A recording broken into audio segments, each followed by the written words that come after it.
Hello, and welcome back.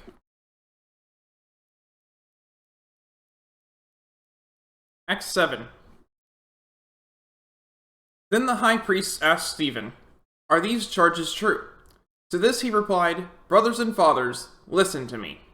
The God of glory appeared to our father Abraham while he was still in Mesopotamia, before he lived in Haran. 'Leave your country and your people,' God said, 'and go to the land I will show you.' So he left the land of the Chaldeans and settled in Haran. After the death of his father, God sent him to this land where you are now living. He gave him no inheritance here, not even ground enough to set his foot on. But God promised him that he and his descendants after him would possess the land, even though at the time Abraham had no child. God spoke to him in this way: 'For 400 years your descendants will be strangers in a country not their own, and they will be enslaved and mistreated. But I will punish the nation they serve as slaves,' God said, 'and afterward they will come out of that country and worship me in this place.' Then he gave Abraham the covenant of circumcision. And Abraham became the father of Isaac and circumcised him 8 days after his birth. Later Isaac became the father of Jacob, and Jacob became the father of the 12 patriarchs. Because the patriarchs were jealous of Joseph, they sold him as a slave into Egypt, but God was with him and rescued him from all his troubles. He gave Joseph wisdom and enabled him to gain the goodwill of Pharaoh, king of Egypt. So Pharaoh made him ruler over Egypt and all his palace. Then a famine struck all Egypt and Canaan, bringing great suffering, and our ancestors could not find food. When Jacob heard that there was grain in Egypt, he sent our forefathers on their first visit. On their second visit, Joseph told his brothers who he was, and Pharaoh learned about Joseph's family. After this, Joseph sent for his father Jacob and his whole family, 75 in all. Then Jacob went down to Egypt, where he and our ancestors died. Their bodies were brought back to Shechem and placed in the tomb that Abraham had bought from the sons of Hamor at Shechem for a certain sum of money. As the time drew near for God to fulfill his promise to Abraham, the number of our people in Egypt had greatly increased. Then a new king, to whom Joseph meant nothing, came to power in Egypt. He dealt treacherously with our people and oppressed our ancestors by forcing them to throw out their newborn babies so that they would die. At that time Moses was born, and he was no ordinary child. For 3 months he was cared for by his family. When he was placed outside, Pharaoh's daughter took him and brought him up as her own son. Moses was educated in all the wisdom of the Egyptians and was powerful in speech and action. When Moses was 40 years old, he decided to visit his own people, the Israelites. He saw one of them being mistreated by an Egyptian, so he went to his defense and avenged him by killing the Egyptian. Moses thought that his own people would realize that God was using him to rescue them, but they did not. The next day Moses came upon 2 Israelites who were fighting. He tried to reconcile them by saying, "Men, you are brothers, why do you want to hurt each other?" But the man who was mistreating the other pushed Moses aside and said, "Who made you ruler and judge over us? Are you thinking of killing me as you killed the Egyptian yesterday?" When Moses heard this, he fled to Midian, where he settled as a foreigner and had 2 sons. After 40 years had passed, an angel appeared to Moses in the flames of a burning bush in the desert near Mount Sinai. When he saw this, he was amazed at the sight. As he went over to get a closer look, he heard the Lord say, "I am the God of your fathers, the God of Abraham, Isaac, and Jacob." Moses trembled with fear and did not dare to look. Then the Lord said to him, "Take off your sandals, for the place where you are standing is holy ground. I have indeed seen the oppression of my people in Egypt. I have heard their groaning and have come down to set them free. Now come, I will send you back to Egypt." This is the same Moses they had rejected with the words, who made you ruler and judge?" He was sent to be their ruler and deliverer by God himself, through the angel who appeared to him in the bush. He led them out of Egypt and performed wonders and signs in Egypt, at the Red Sea, and for 40 years in the wilderness. This is the Moses who told the Israelites, "God will raise up for you a prophet like me from your own people." He was in the assembly in the wilderness, with the angel who spoke to him on Mount Sinai, and with our ancestors, and he received living words to pass on to us. But our ancestors refused to obey him. Instead, they rejected him, and in their hearts turned back to Egypt. They told Aaron, "Make us gods who will go before us. As for this fellow Moses who led us out of Egypt, we don't know what has happened to him." That was the time they made an idol in the form of a calf. They brought sacrifices to it and reveled in what their own hands had made. But God turned away from them and gave them over to the worship of the sun, moon, and stars. This agrees with what is written in the book of the prophets. Did you bring me sacrifices and offerings for 40 years in the wilderness, people of Israel? You've taken up the tabernacle of Moloch and the star of your god Rephan, the idols you made to worship. Therefore I will send you into exile beyond Babylon. Our ancestors had the tabernacle of the covenant law with them in the wilderness. It had been made as God directed Moses, according to the pattern he had seen. After receiving the tabernacle, our ancestors under Joshua brought it with them when they took the land from the nations God drove out before them. It remained in the land until the time of David, who enjoyed God's favor and asked that he might provide a dwelling place for the God of Jacob. But it was Solomon who built a house for him. However, the Most High does not live in houses made by human hands. As the prophet says, "Heaven is my throne, and the earth is my footstool. What kind of house will you build for me, says the Lord? Or where will my resting place be? Has not my hand made all these things? You stiff-necked people, your hearts and ears are still uncircumcised. You are just like your ancestors. You always resist the Holy Spirit. Was there ever a prophet your ancestors did not persecute? They even killed those who predicted the coming of the Righteous One. And now you have betrayed and murdered him. You who have received the law that was given through angels, but have not obeyed it." When the members of the Sanhedrin heard this, they were furious and gnashed their teeth at him. But Stephen, full of the Holy Spirit, looked up to heaven and saw the glory of God, and Jesus standing at the right hand of God. "Look," he said, "I see heaven open, and the Son of Man standing at the right hand of God." At this they covered their ears and, yelling at the top of their voices, they all rushed at him, dragged him out of the city, and began to stone him. Meanwhile, the witnesses laid their coats at the feet of the young man named Saul. While they were stoning him, Stephen prayed, "Lord Jesus, receive my spirit." Then he fell on his knees and cried out, "Lord, do not hold this sin against them." When he had said this, he fell asleep. May God bless the reading of his word.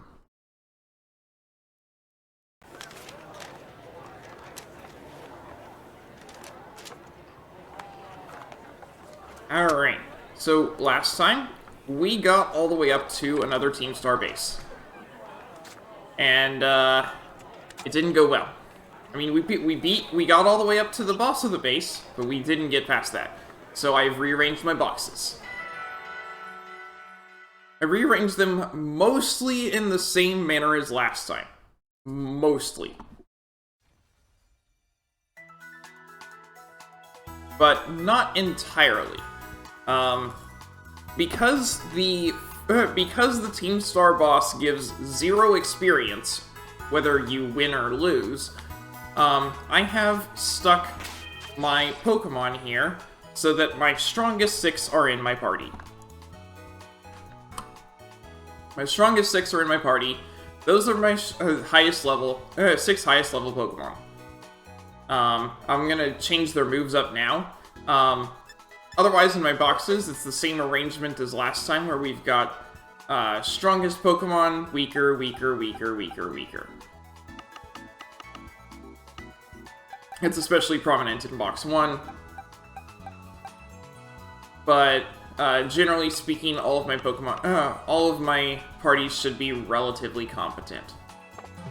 So like I said, I'm going to go ahead and rearrange the and change up the moves of the Pokemon that I've got, especially the ones that I caught and haven't used. And then we're going to challenge the Team Star base until I win. I'm not going to be swapping out these Pokemon each time that I lose, because these are my strongest Pokemon, so regardless of the result, I'm not swapping them out.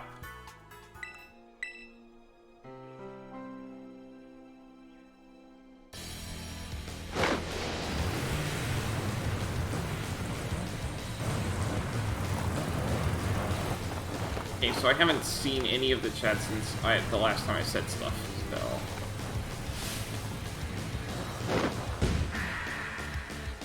Boss of Team Star's fighting crew, Aerie. Okay, I'm ready. Doesn't matter who you are, I'll bury anyone who tries to take down Team Star. This time, I won't run away. Rah!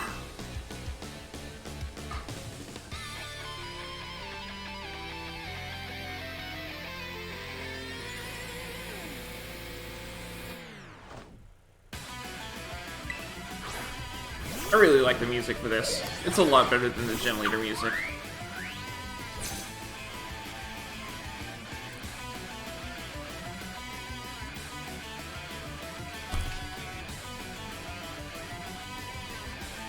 This space is precious to us. I won't let this raid of yours go any further.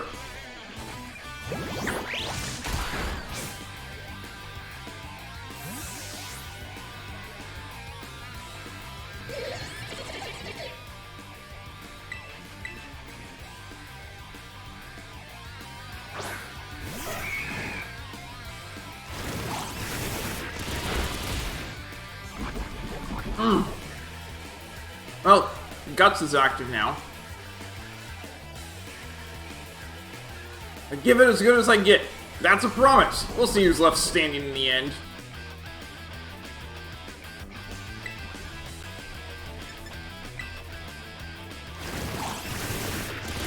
Ugh, that's not good.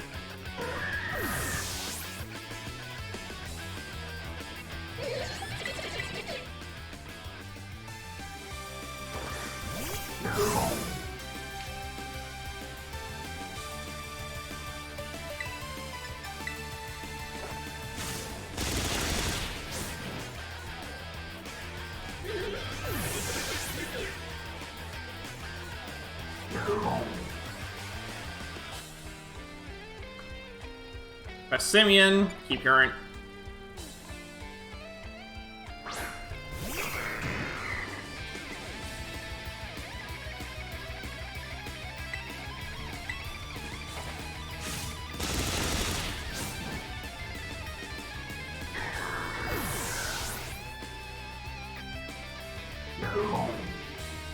Annihilate!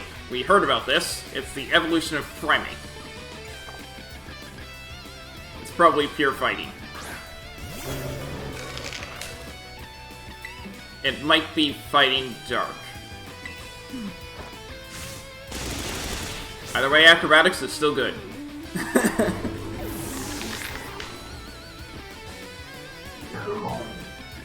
Lucario! Okay, that's actually worth switching for.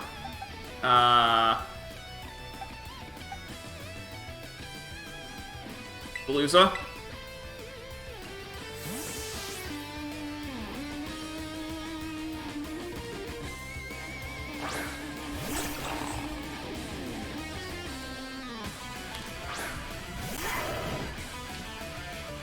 There was traffic on the way home, which is why my stream is starting late, and also why I'm eating right now, because I didn't have temps to eat lunch.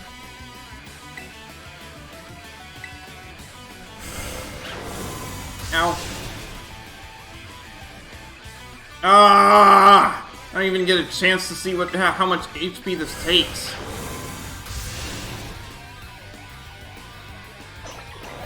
I'm going to guess half or a quarter. You know what? Fine. Palafin, you can do Wave Crash.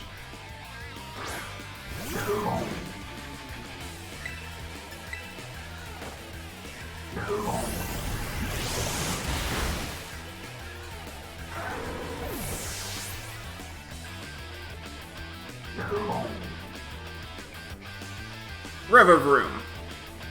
Is it really fighting type? I refuse to lose, so please, lend me your strength. Probably fighting steel. Oh, no it's not. Fighting poison? It evolves from something that's poison steel, okay, so... Acrobatics is super effective it is. Go. Oh wow, that only did half its health?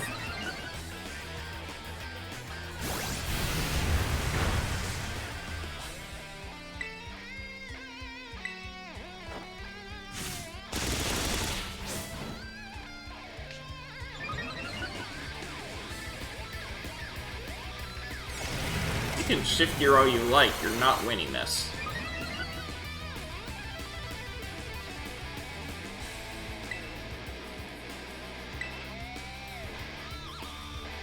Especially when you do that.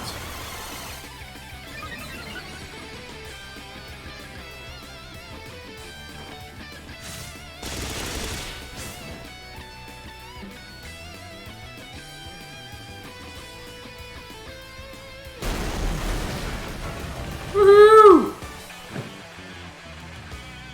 My strategy paid off. My strategy of using my strongest Pokemon, I mean.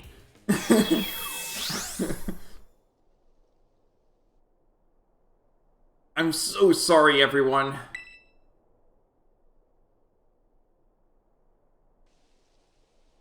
About a year and a half ago.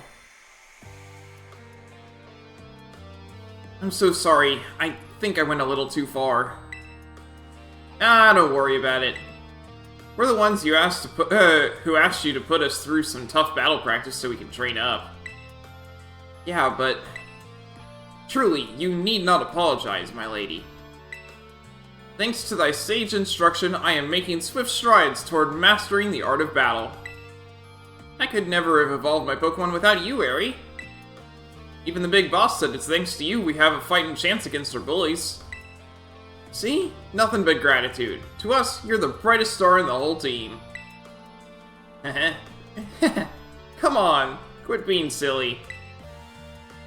Oh, just one thing. We've been training for 4 whole hours now. I'm totally pooped. I'm sorry. You all really should take a break. I'll go for a run while you rest up. My lady, we 4 have each trained in our turn, but you, our steadfast mentor, have rested not once.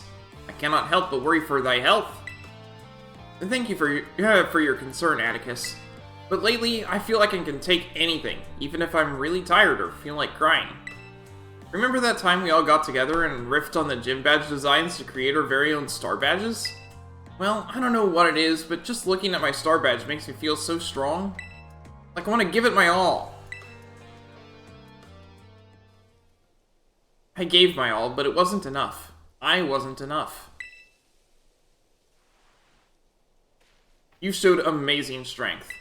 Even if the code didn't require me to give it to you, I'd want you to have this.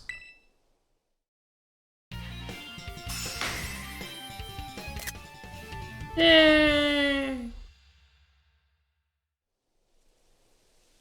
I'd like to see you try out my trademark move, too. Here, this one's for you. Close combat. Yeah, I totally saw you use that. Definitely. I absolutely gave you a turn to do that. I know you're part of Operation Starfall, but I could tell from our battle that you're not a bad person. The way your Pokemon look at you with such trust gives it away. Do me a favor and look away for a moment. This is a bit much for me to take. I just really...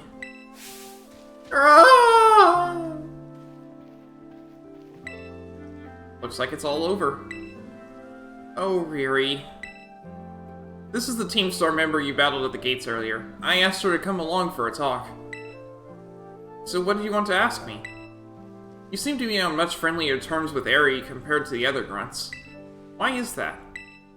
Oh, you spotted that? Well, alright, I don't mind telling you. Truth is, I used to hate Riri. She's an amazing trainer and athlete, and she's really pretty too. It took her no time at all to become popular at the academy. I was queen of the class before she came along, but then everyone liked her more than me. So let me guess, you started to pick on her? Pretty much. I got our classmates to join in too. We were all so stupid. But in the end, kids are always fickle, and once the one thrill wears off, they look for something new. Before long, the class chose me as their next target and started bullying me instead. I guess I deserved it, but then Riri, she chose to help me even though I'd been so horrible to her. She told me that she understood how hard it is to have no one on your side, and she invited me into Team Star. And after you bullied her like that, what a kind girl. She really is, and joining the team has worked out great for us. It's been so much fun. Fun? There are rumors that Team Star likewise engages in bullying. After hearing my story, do you really think that's true? No, I merely... Riri and the rest of Team Star made me who I am today. Please, don't take away our greatest treasure.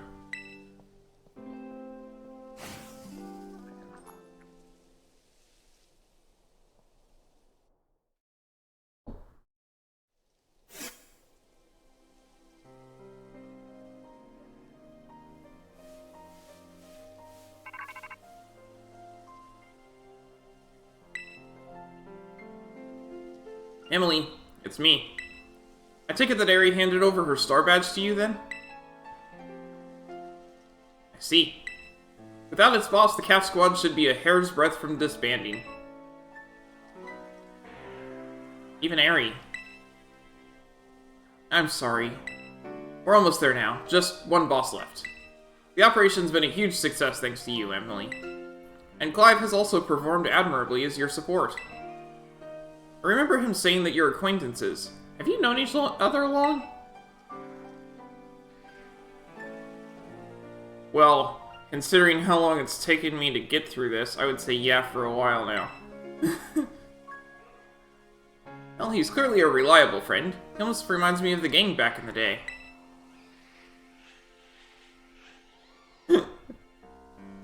Which gang? As you know, Team Star was formed by a group of students who were being bullied at school. Shortly after forming the team, these students, none other than the squad bosses themselves, confronted their bullies head-on. The outcome was a resounding victory for Team Star, though you could hardly call it a contest. The bullies didn't even put up a fight. They all bolted from battle the first chance they got. Scared spitless of Team Star, the bullies then dropped out of school, one after another, and Team Star ended up the villains of the story. That's neither here nor there. Forget I mentioned it. Now about your reward. I'll transfer some LP over to your phone as promised. 10,000 more. Like I needed it. And I get more kinds of TMs I can use. Make good use of those TMs. They should help you take down the last remaining boss. My supply unit rep will be along soon to give you your bonus reward.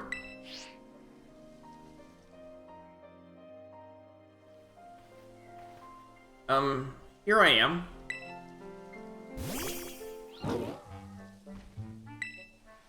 Ah! Stay in your Pokeball for once, will you?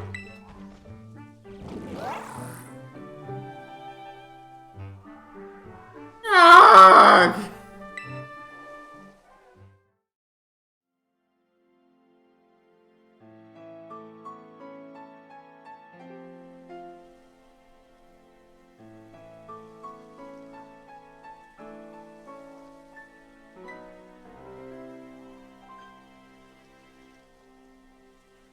Wow, Team Star went through all that, huh? They just wanted the bullies to go away, but then they became the bad guys in everyone's eyes. What a joke. The students, the teachers, they're all so messed up. If even just one of them had been paying attention when everyone was getting bullied, they'd have been able to tell right away that Team Star wasn't the one in the wrong. I guess the big boss was the one who urged everybody to face their bullies despite knowing how messed up the academy is. A massive idiot creating Team Star and just hoping their plan would miraculously work out. Really think so? I'm sure of it. Well, here's your reward. The next boss is the very last one. We're counting on you, Emily.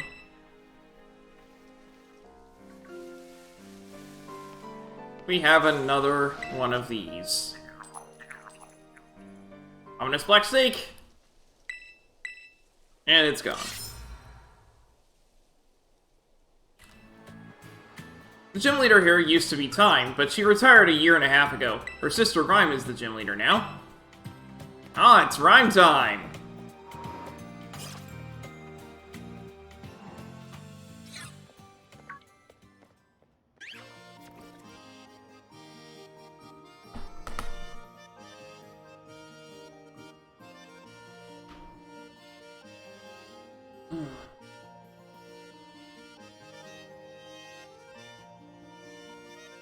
Emily!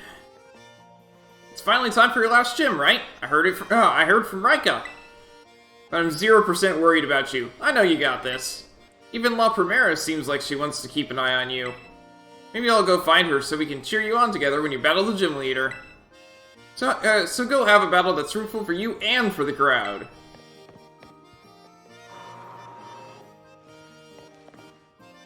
Creepy are so common, they're even in the gym. The Mountain Venera gym leader, Rhyme, specializes in ghost-type Pokemon. You won't get anywhere if you try to take her on with normal fighting types. It's nice and warm inside the gym. Welcome to the Mountain Venera gym. Let me register you as a challenger. Your name is Emily, yes? Great! Now in order to face Gym Leader Rhyme, you'll first need to pass the gym test. Here at the Montevera Gym, that means warming up the audience for the main event. That's right, you're the opening act. Your job is to get up on the stage, show some dead fierce Pokemon battles, and get the crowd excited before the gym leader's concert begins. You can start the gym test by speaking with MC Sledge on the, in front of the stage outside. Now get out there and have fun.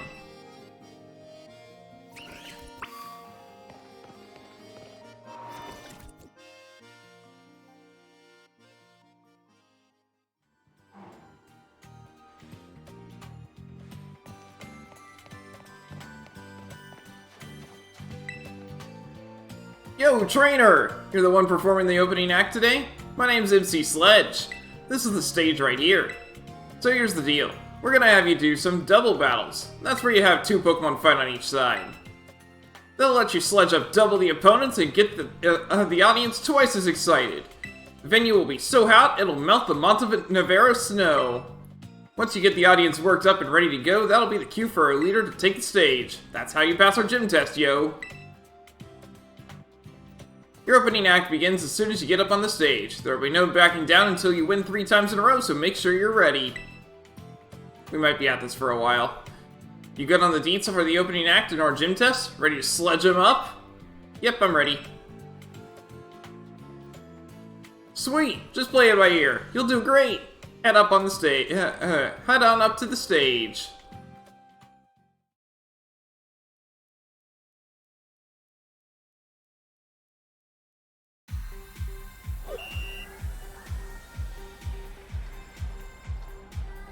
Gym test, warm up the audience for Rhyme's concert. What's up, Montevera? I keep wanting to call it Montevera because that's an actual town. Today's opening act will be 3 back-to-back double battles by our challenger here, Emily. And the first of their 3 opponents will be a young performer who makes it look like a breeze. The one, the only, Tass! Oh boy, a tool-assisted speedrun. I'm screwed. Double battles. That means 1 + 1, right? Can you do the can you do that math? Gym Trainer Tass has a Shuppet and a Greavard.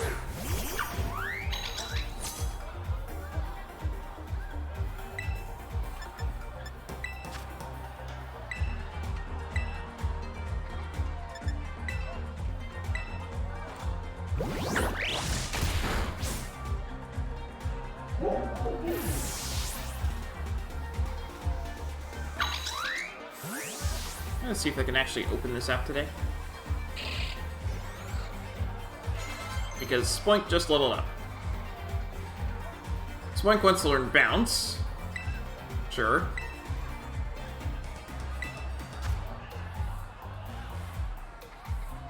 No. No, I'm not taking that.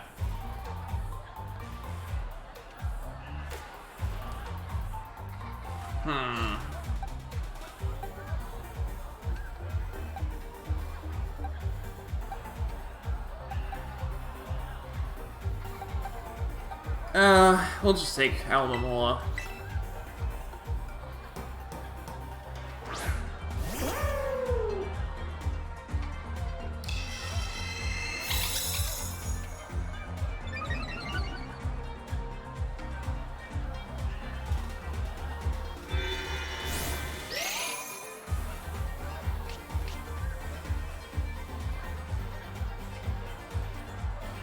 I like this music.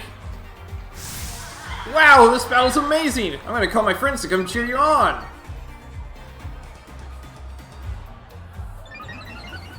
Oh, this is gonna be fun.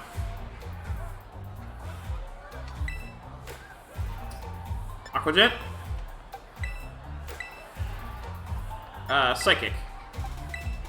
It's not Dark type.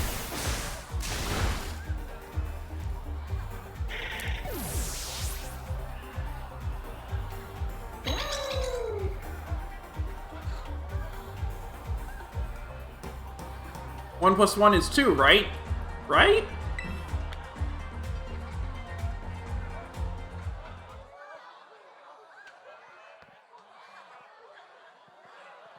Spoink's evolving.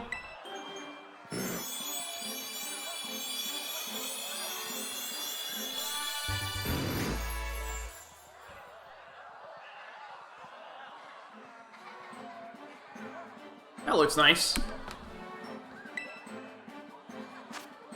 Grumpig, manipulate Pokemon. It uses black pearls to amplify its psychic power. It does a strange dance to control foes' minds.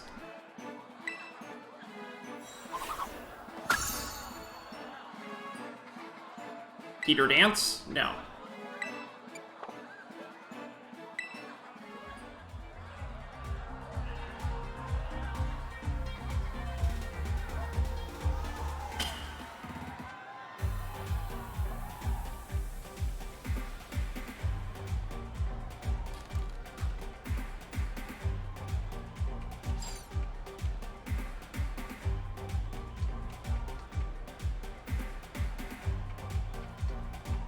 The audience's cheering got a little louder.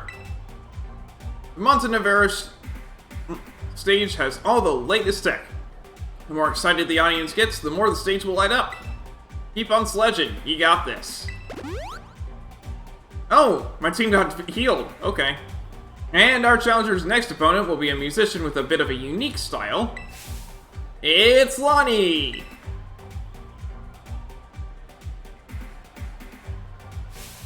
Strong complements weak. The harmony of two Pokemon battling in unison.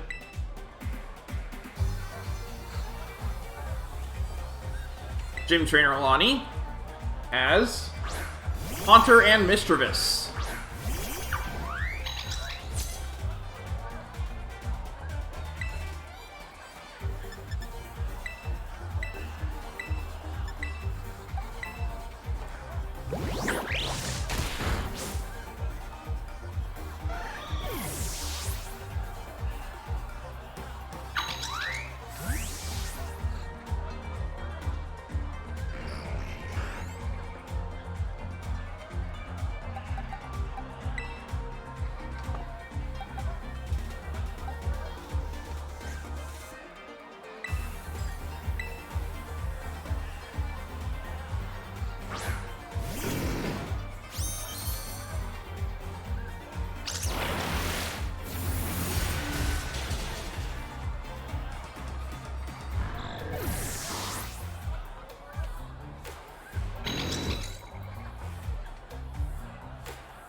That wasn't harmony, it was cacophony.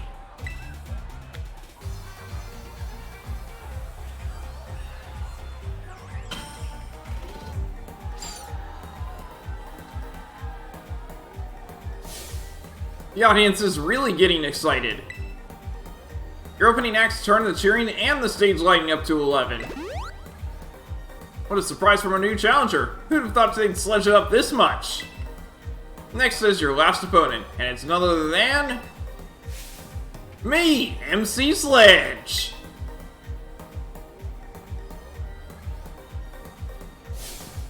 Being an MC isn't my only forte. I can battle too. I'll sledge you up real good in double battle.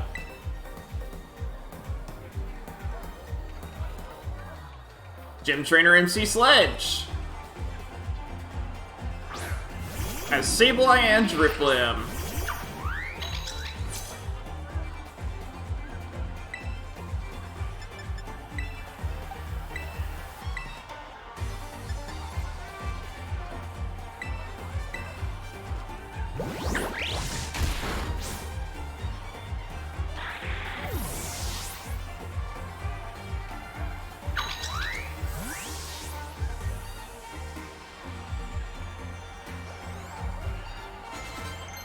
Indeed, he got a level.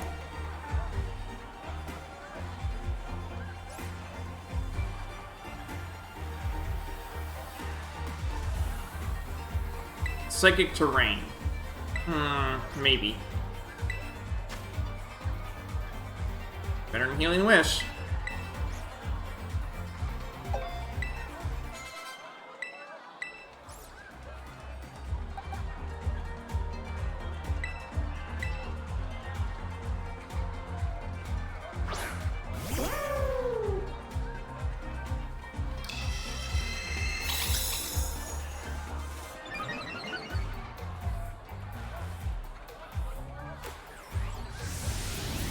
Oh, fun.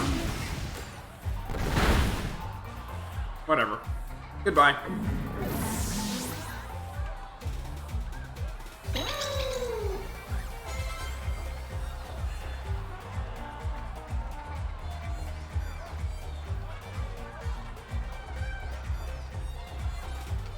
It was you who sledged me up! These Pokemon levels are such that I probably should have faced this before the gym leader for Ice.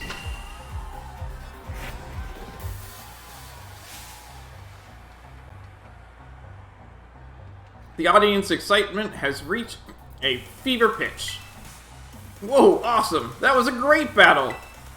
How lucky! That was a rare sight! Thank you, Emily!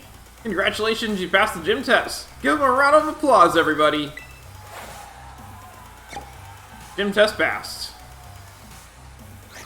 Now everyone wait, because I need to go back into the building and then come back. I feel a scary good sense of unity in the crowd. Perfecto! We're ready to go for the main event! Come on, everybody, say it with me. This is what you've all been waiting for. Give it up for MC of Rip Rhyme! MC of RIP, I guess.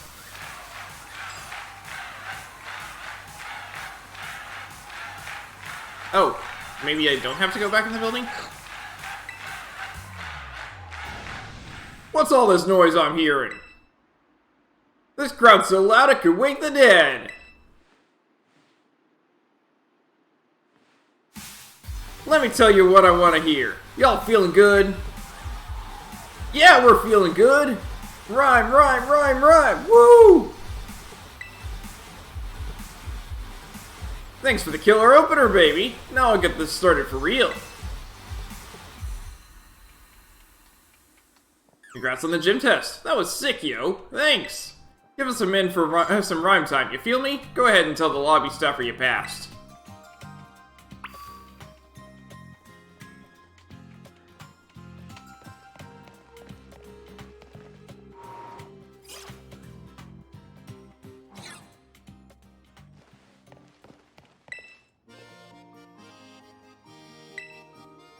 You're a fantastic opening app. That's the gym test cleared then. Well done. You've now earned the right to challenge the gym leader. Best of luck. Are you ready to challenge Gym Leader Rhyme, the MC of RIP? Yep. Very well. Allow me to show you to the battle court.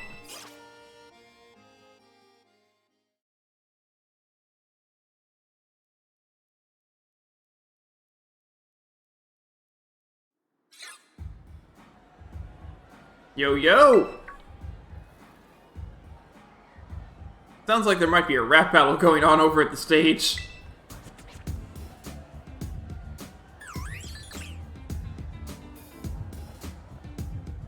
This is my time, and this is my day! You're not gonna stand in my way! Listen up, Rhyme, your reign ends here. You're gonna get rung up by this pro cashier. I'm not doing the sound effects, sorry. Pro cashier! Well, I'm about to check out. Must have got your rhymes on a deep discount. Please, you think you can step to my game? Fool, I got rhyme right there in my name. I'm a specter from which there is no protector, and a victory unto me you will render when the crowd sees you're a mere pretender. You want to end my reign? Yeah, keep dreaming. Buy a book of rhymes, kid, and start reading. I'm done. You won. My rhyme's totally whiffed, but I'll be back. Maybe after my next shift. Hold up, where are you going? That's all you got? After my next shift? Seriously? Bars over jokes, come on! That was over way too fast. It gets boring wearing the crown if no one makes me fight to keep it. Hey, my opener's back. You here for a rap battle or a gym battle? I'm here for a gym battle. As if I even needed to ask. You were captivated by that show I put on, huh? I rap what's in my soul, baby, weaving words into a symphony of poetry.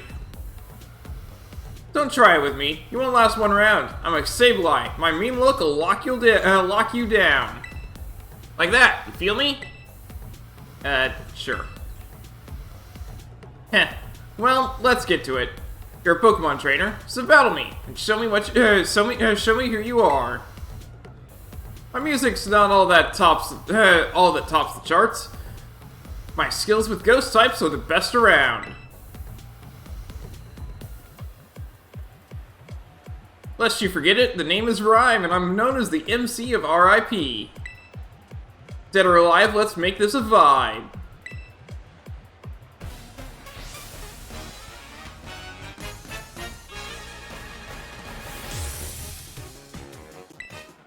Accumulator Rhyme has... Oh, we're doing double battles. Banette and Mimikyu. We don't mess around in Montenevera. On my stage, we double battle. Don't let it scare ya.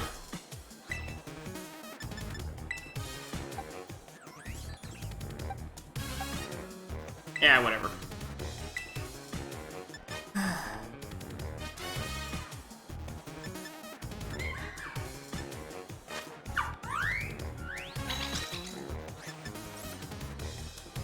Calm mind.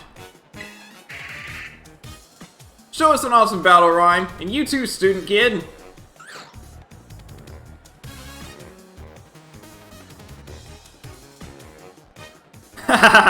Tried it on my, Indeedee, I guess.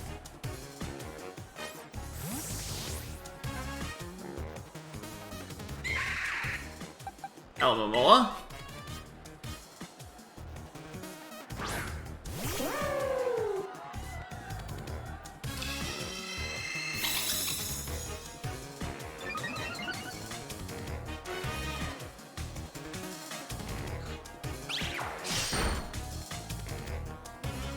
Bro better right back at him. Rhyme, rhyme, rhyme!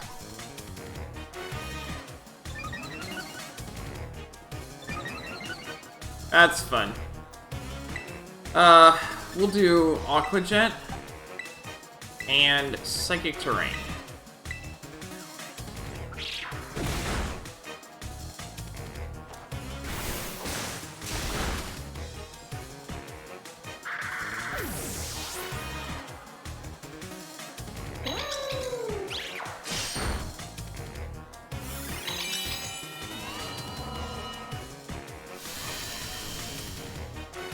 Battlefield got weird. Houndstone. Oh, okay. One of Rhyme's Pokemon went down. Woo! This is so exciting! Oh. Okay.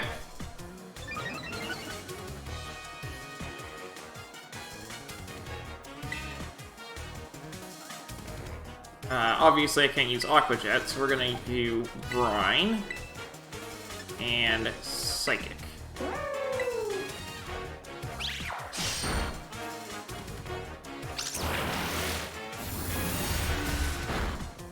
Oh, okay.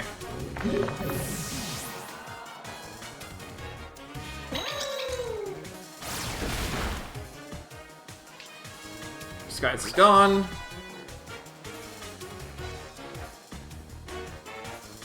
Electricity is totally destroyed by my Indeedee here.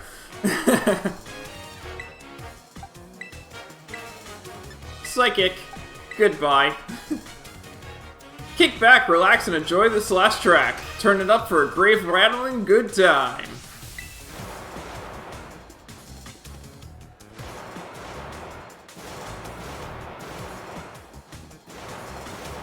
I had a feeling those were Pokemon, but I didn't realize they were just sitting in the ground. When I'm on the mic, even the dead rise up. DJ G-Rave over there sure feeling it.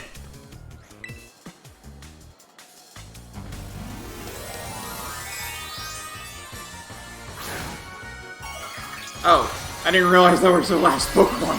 Whoops.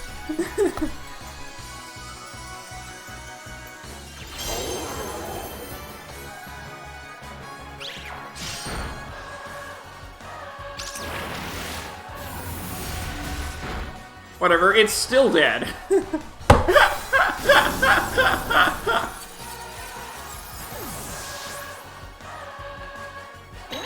Indeedee is destroying it out here.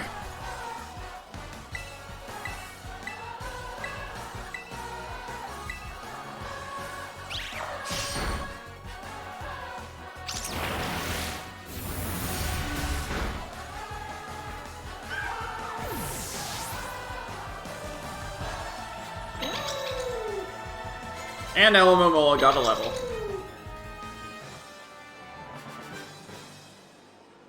Giving up the ghost, not really my style. I'll let you have this one, though, baby.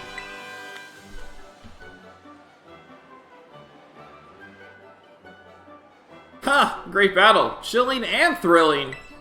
You got spirit, kid. You earned my gym badge, alright. And how about a VIP pass for my next show, too?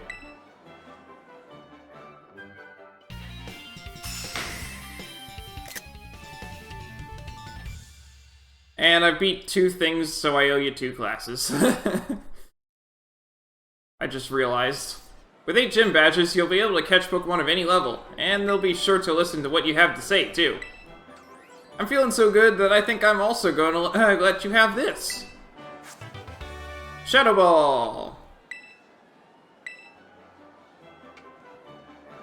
Too bad it's over. Make your way back to my stage sometime. Maybe next time, we rap battle instead. Who knows? I'm sure you've got some scary good adventures ahead. I'll be cheering for you. Later!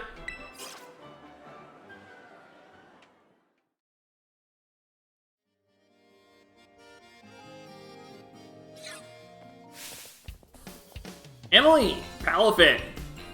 Yeah, Palafin. I mean, it did take 1 Pokemon out. Indeed, he did the rest. You did it! I'm so happy for you! This is the best! I know I said I wasn't worried, but my heart was still pounding the whole time. Most impressive, Emily. A shining display of talent, I must admit. Seriously, pat yourself on the back. You beat every single gym. Which means... Indeed. Now that you've gathered 8 gym badges, all that's left is to take on the Pokemon League. If you hope to stand alongside Nemona as a fellow champion, head to the Pokemon League. That is where you can take on the champion assessment. Got it. Yeah, hurry up and get to my rank. I'm itching for a battle of equals. I've got to take the time while you're facing the Pokemon League to fine-tune my Pokemon's moves and revamp all my tactics. Well, good luck, Emily, and wish me luck too. It's unusual for me to see her so excited, though perhaps not for you. She must really be happy that she finally has a friend who can keep pace with her own talents. There's a special kind of strength that can only be reached by competing with a good rival. Count me among those eager to see how far you two can go. In any case, I'll be waiting for you at the Pokemon League, northwest of Mesagoza.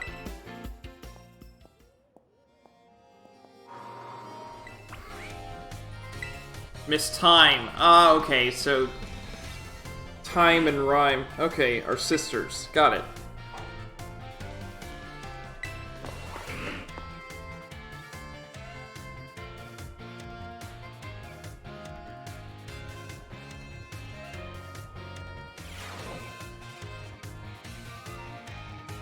Hello everyone, well done on the midterm exam.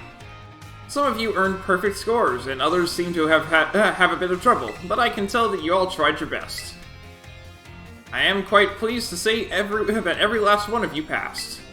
I can only assume that this means you all have come to love numbers. Stay sharp and try your best for the rest of my classes too. Speaking of staying sharp, did you know that word applies to Pokemon battles? That's right, it has to do with stat boosts. Pokemon stats can rise and fall throughout the course of battle, correct? For example, if a Pokemon uses the move Work Up, its attack and special attack stats will rise by 1 stage each. And as you may know, each time a Pokemon's attack or special attack rises 1 stage, moves affected by that stat will deal 50% more damage. If that same Pokemon from our previous example were to use Work Up again, both its attack and special attack will have risen by 2 stages total. This results in a 100% increased damage dealt, making its moves twice as strong. Swords Dance, on the other hand, boosts attack by 2 stages at once, allowing the Pokemon to deal double damage after just a single use. Using Swords Dance twice would boost the Pokemon's attack stat by 4 stages. How much more damage then would this Pokemon deal? Triple damage. Wow, that's great! You answered this difficult question with ease, Emily. Each stage that a Pokemon's attack or special attack stat is raised increases its damage by 50%. So being raised by 4 stages would result in a 4 times 50% or 200% increase. Base damage of a move is 100%, so adding 200% to that gives us 300%. In other words, the next move the Pokemon uses will deal triple damage. Type matchups, critical hit damage, and other factors all play into these calculations as well, so even a small boost must be taken seriously. By the way, if a stat simply rose, that means it has gone up by 1 stage. If it rose sharply, that's 2 stages. And if it rose drastically, that's 3 stages. Or more. If it raises by 4, it's also drastically. There's no move that can do that, but if you have simple, then it multiplies whatever raised by 2. Raise or lower by 2, so you can rise by 6 stages at once. Just so you know, the X attack and X special attack items, which can only be used in battle, can be used to sharply boost those respective stats. Oh my, is that the bell? I suppose that's all for now. What a shame. Today's lesson was a little difficult, so be sure to review what you learned in order to stay sharp. I'll see you all again next class. Hello everyone, let's have a fun class today. Did you make sure to review last class's material in order to stay sharp? No, I have that one memorized. I know it was a little difficult with all that talk of multiplication and percentages and the like, but today we'll be talking about percentages again to learn about probability. That may sound like we're going to have another difficult class, but did you know that all of you already deal with probability on a regular basis? Pokemon moves generally have a property called accuracy, which determines the probability that they will hit. The accuracy of tackle is 100, or 100%, so if you were to use a tackle 100 times, you could expect it to hit all 100 times. The move Hypnosis, which puts opponents to sleep, has an accuracy of 60, or 60%. That means you could expect it to hit 60 times in 100 uses. To put that another way, out of 100 uses, you could expect it to miss 40 times. Many of the truly powerful moves often tend to have lower accuracy. I suppose that matches for, like, Fire Blast, but Flamethrower is 90-100. Or I think it's 95-100. I can't recall. Flamethrower, Thunderbolt, and Ice Beam. I'm pretty sure all 90-100. But I think one of them might be 95-100. So when you're deciding whether to go slow and steady with moves that are sure to hit, or hard and fast with stronger but less accurate moves, you're already studying probability. Let me see here. Perhaps Surf and Hydro Pump would be good examples for this discussion. 90-100 and 120-85. Surf has a power of 90. Its accuracy is 100, meaning you can expect a hit every time. Hydro Pump's 80. 80-110. Oh, it's 110-80. Okay. Hydro Pump's accuracy is only 80, but when it hits, its power is 110. So between Surf and Hydro Pump, which move would you want to use yourselves? It depends on the situation. Oh my, I see you're always considering various possibilities, Emily. I may have made it sound like there was a correct answer here, but there's not. You're free to use any moves you wish. Factors like PP or number of targets hit may make some moves more suited to certain situations. However, trading accuracy for power, or vice versa, is purely a matter of preference. This Surf vs. Hydro Pump debate has been ongoing for quite some time. Personally, I'm more invested in debating the Rock-type moves Rock Slide and Stone Edge. Let me tell you, I could get really worked up talking about those moves, but oh my, there's the bell. What a shame. Stone Edge is known competitively as Stone Miss. It has 80 accuracy, but people just expect it to miss. Oh my, there's the bell. What a shame. Next class will be the last of our time together, so show up 100% ready to go. Hello everyone. I hope we can have fun once again today for our last class together. Last time we learned about probability using move accuracy as an example. Probability is quite an interesting subject. Did you know that in a class with 40 students, there is a 90% chance that 2 of them will have the same birthday? This is true even despite the fact that there are over 300 days each year. Isn't that remarkable? But let's move on to today's topic before we get swept along with probability again. I've been teaching you all how to calculate damage in this class using examples like type matchups, critical hits, stat boosts, and the like. All of these variables multiplied together calculate damage dealt to an opponent. However, did you know that there is an even simpler way to increase the damage of your Pokemon's moves? All you have to do is have your Pokemon use a move it shares a type with. That's called the same type attack bonus, or stab. If a Rock-type Pokemon uses the Rock-type move Stone Edge, the move's base power of 100 is multiplied by 1.5 to become 150. Ground and Rock may seem like similar types, but if a Ground-type Pokemon uses Stone Edge, the move's power will remain 100. Super effective moves and critical hits also add multipliers onto this little numerical increase, so it most certainly must not be taken lightly. Let me ask you a question to see if you understand what I'm talking about here. Say you have a move with a power of 100. If a Pokemon that shares a type with this move uses it and hits an opponent that is weak to that type, what happens to that move's power? Its power becomes 300. You did that calculation all in your head? Well done, Emily! First, using a move that shares the type with its user multiplies that move's base power of 100 by 1.5, making the power 150. The fact that the opponent is weak to the move's power, type then doubles that power from 150 to 300. And if it was weak again, then it becomes 600. The original power of the move ends up being tripled. Isn't that amazing? Once more, if a Pokemon Terastallizes and its Terra type matches one of its original types, then the bonus it gets for using a move of that same type increases from 1.5 to 2. I wish it was 2.25, but whatever, we'll take 2. Of course, being able to use a lot of moves with different types is great as well. That's one way you can surprise your opponent. In the end, your own innate characteristics are what will really let you shine the most. Bear in mind that this is true for both humans and Pokemon. It sure would make me happy if you could take those words to heart, but I suppose I should really have shared this basic advice right from our first lesson. My apologies. And just like that, class is over. The last of our time flew by in the blink of an eye. It was so much fun to be able to teach you all you eager students about numbers. Next class will be our fun final exam. Be sure to review the material well in preparation.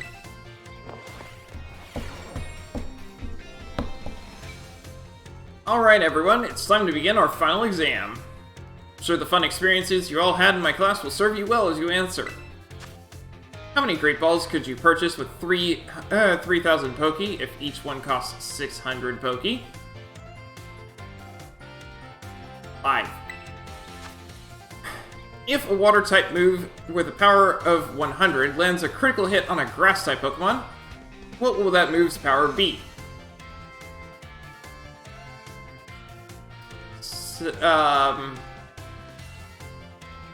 75. Under normal conditions, what % chance does Stone Edge have to land a critical hit? It has an increased chance, so I'm going to say C. If a Pokemon uses Sword Stance twice to boost its attack by 4 stages, how much damage will its physical moves then do? Triple damage.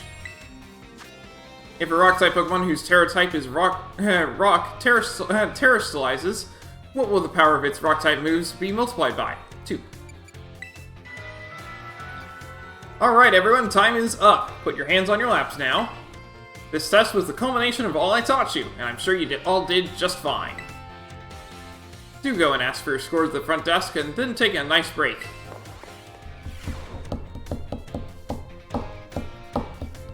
Greetings, my little students. Whatever you did yesterday, it is now part of history.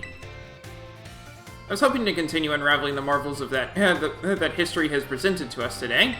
However, I imagine your ability to concentrate has been spectacularly derailed by my midterm. I suppose changing things up for fun and variety may be a good idea every now and then. So allow me to tell you an old fairy tale that has been passed down in Paldea for generations. Once upon a time, there was a king who very much enjoyed collecting treasure.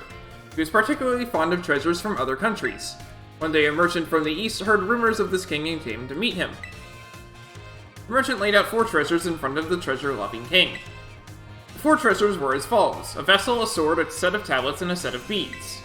Seeing such rarities before him, the king leapt for joy. He showered the merchant with gold coins and claimed all 4 treasures for himself. Aha! Perfect timing to make eye contact, young Emily. Answer me this. I said that one of the treasures was a set of tablets. What do you think these tablets were?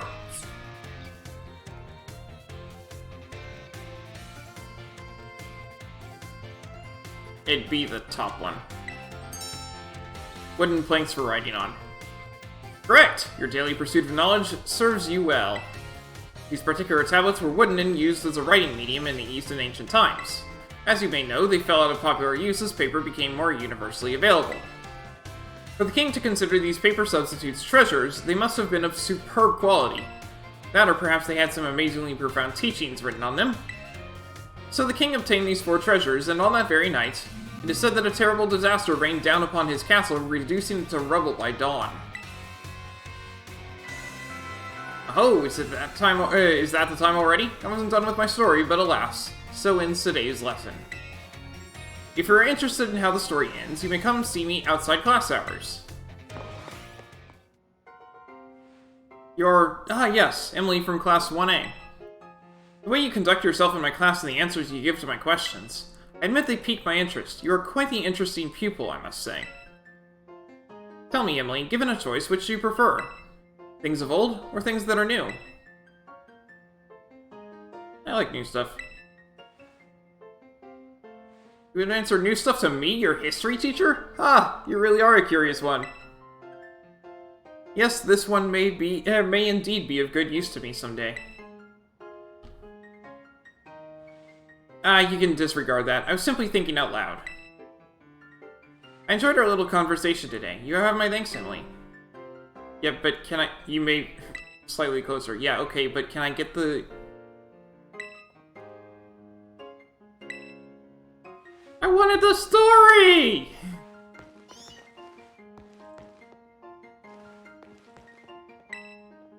If it's Mr. Jacques you're after, you should try the biology lab. That's where usually where you'll find him.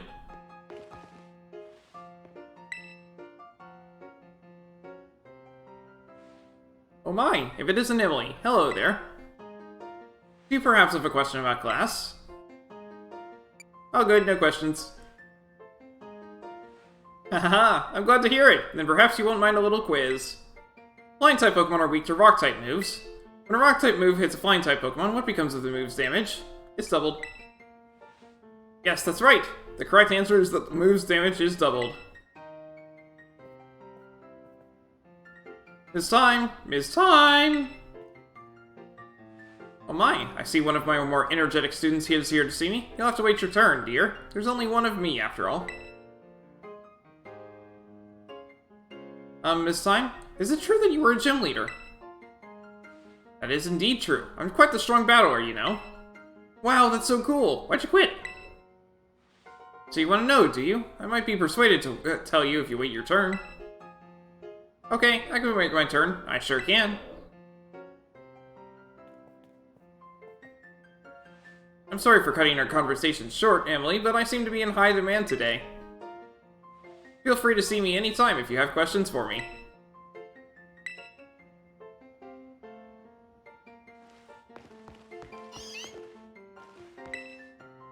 Director Clavel is an inspiration. He never talks down to anyone even though he's so important.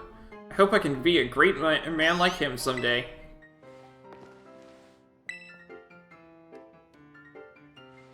Oh, Emily! Did you come all the way here to the staff room just to see me? No. All the way here? Haha! Seems I've finally made it into the hearts of my students. That makes me très happy.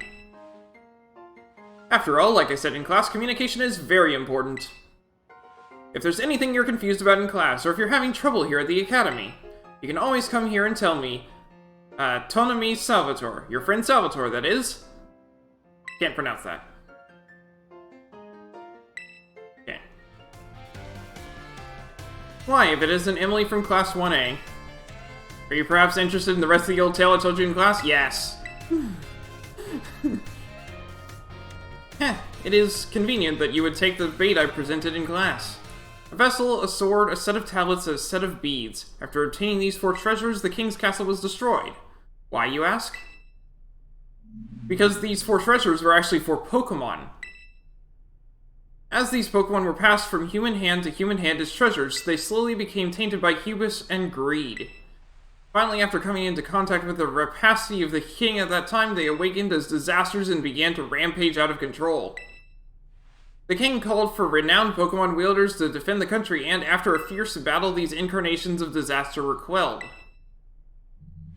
It is said that these 4 Pokemon were then sealed away somewhere in Paldea. Oh, that's what I've been opening up. Oh, okay.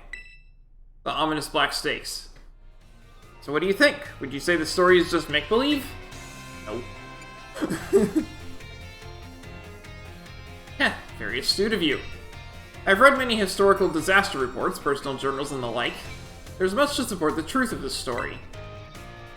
If I am able to prove the story's veracity myself, I will be sure to let you know. You go, sir. Can you tell me where all those black stakes are? So I can finish freeing them? Greetings, my little students. Whatever you did yesterday, it is now part of history. Today we will continue to unravel the marvels that history has presented to us. I trust that you all remember our lesson before the midterm exam concerning the Great Crater of Paldea and its interior, Area Zero. This mysterious crater captured the imaginations of many, including the former Paldean Emperor. 200 years ago, a group of explorers claimed to have finally reached its depths. The name of the team that achieved this great feat was the Area Zero Expedition. The team is said to have been made up of Paldea's best and brightest. Skilled battlers, brilliant researchers, talented individuals of all kinds. Among the list of team members was the name of a man who was an author and a brilliant natural historian, Heath. After returning from the expedition to Area Zero, he used his literary talent to record the events of the expedition and publish them. Aha! Perfect time to make eye contact, Emily. Let's see if you were paying attention.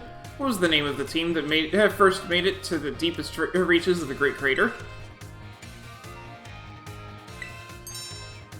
Correct. To pick up on and remember a term I simply slipped into the flow of the lecture. You really are quite the clever one. The correct name for this team was the Area Zero Expedition. The record of their activities written by the expedition member Heath can be found in bookstores and the like even today. This record is now known as the Violet Book. At the time, the entire region of Paldea was absolutely buzzing about Area Zero. The Violet Book was so popular that practically everyone had a copy. However, the book itself was full of fantastical descriptions and illustrations of things that could never be thought of as real. The masses began to call Heath a liar. Even the truth of the expedition making it to the bottom of the crater was called into question. Violet Book was condemned to the shelves of used bookstores as just another book of wild paranormal stories. There's a copy of one on the bookshelves in the ground floor of the entrance hall. Yeah, I read the whole thing. Feel free to have a read if you're interested. Oh, is that the time already? I must have gotten swept up in filling your minds with knowledge. This ends today's lesson. We will unravel more of history's enigmas together next time. Greetings, my little students. Whatever you did yesterday is now a part of history. Today is our last class, so I would like to unravel the mysteries the marvels that history has presented to us one last time. In our last class, I taught you about the Area Zero expedition of 200 years ago, correct? The last 200 years is not that long ago. Not that long ago at all. How unfortunate that our history lessons must march so inexorably toward the future. Would it not be more of an adventure to march toward the past instead? To start from our present and study history in reverse? Might be hard to follow. Indeed, it may be difficult to understand the flow of events, how one thing leads to another, if we were to trace history in reverse. I suppose I have no choice but to let the flow of time carry us toward the future. In this last class of ours, I shall fill your minds with the history of the Terrastil phenomenon.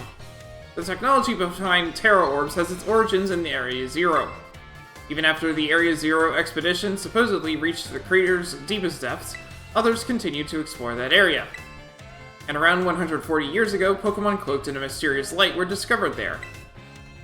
As you may have already guessed, these were in fact terrestrialized Pokemon. However, when those who discovered these Pokemon brought them out of Area Zero, the light faded and the terrestrial phenomenon remained a mystery for quite some time.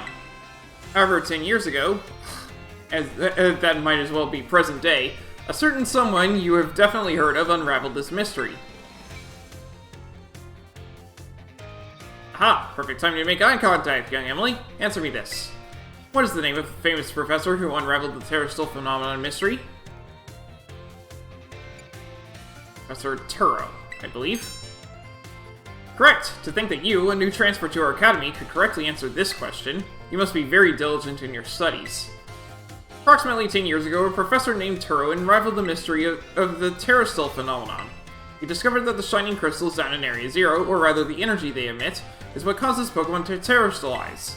This led the professor to invent Terra Orb technology and to develop a practical use for it.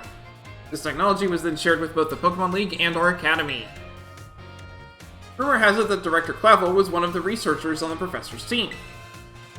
Alas, this story is much less exciting now that someone we all know appears in it. Modern history truly is dull, isn't it? Thus ends my history classes. Our next session will be our final exam. Bring the wonders of history to the forefront of your minds in preparation. Greetings, my little students. It is time for a final examination. Summon your historical knowledge from the dark recesses of your minds and answer the questions. What is the area within the great crater of Paldea called? Area Zero. How many years ago was this academy founded? I don't know. I'll go with that one. Which of these did not appear in the Paldean fairy tale about the four treasures? A Fulling Fan. Which Area Zero expedition member wrote the record of the team's activities? Heath. How many years ago did Professor Turo invent Terra Orbs? 10 years ago. I hope I got it. Your time is up, put your writing utensils down. You must excuse that last question. It is too shallow and ridiculous to be on a history test, but alas, the director forced me to include it. So ends our final examination. You may ask for your scores at the school's front desk. 4 out of 5! Okay, good enough. I don't know which one I got wrong of the two that I was unsure of.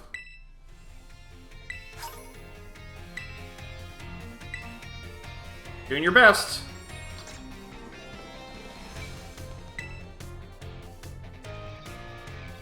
Oh my, if it isn't Emily! Please forgive me if this is an odd question. Were you perhaps watching me from afar just now? I just got here. Yes, I suppose you wouldn't have been doing something like that. I'm sorry.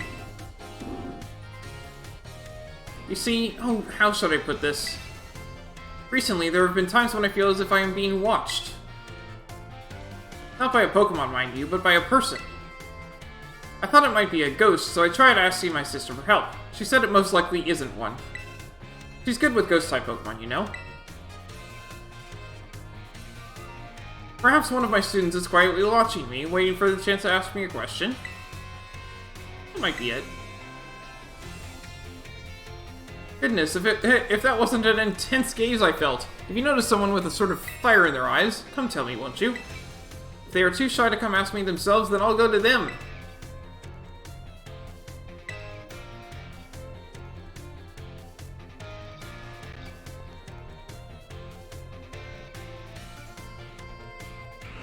I don't see anyone. Since I'm here, I may as well go ahead and check out the other stuff that I can do right now. Okay, Rayford is here and I can actually talk with her.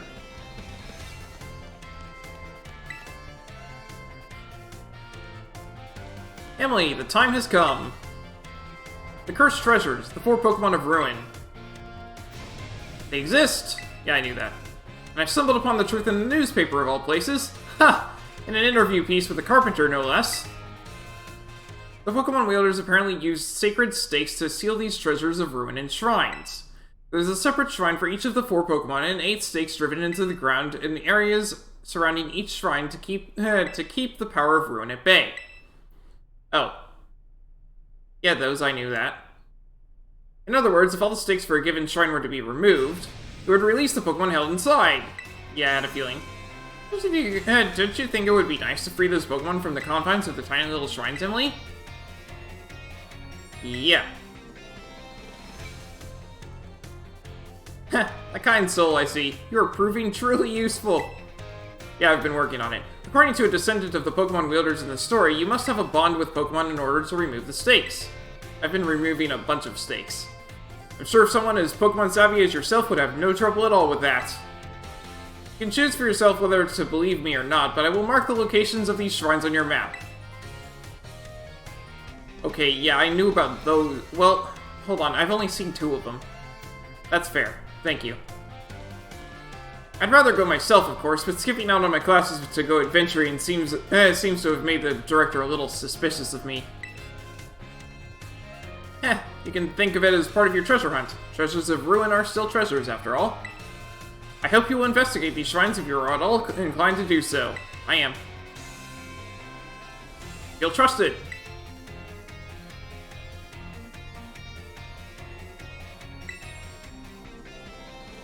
I do hope you will take on the hunt for the treasures of ruin if you are so inclined. I am. Eventually, I'll get it done. Eventually.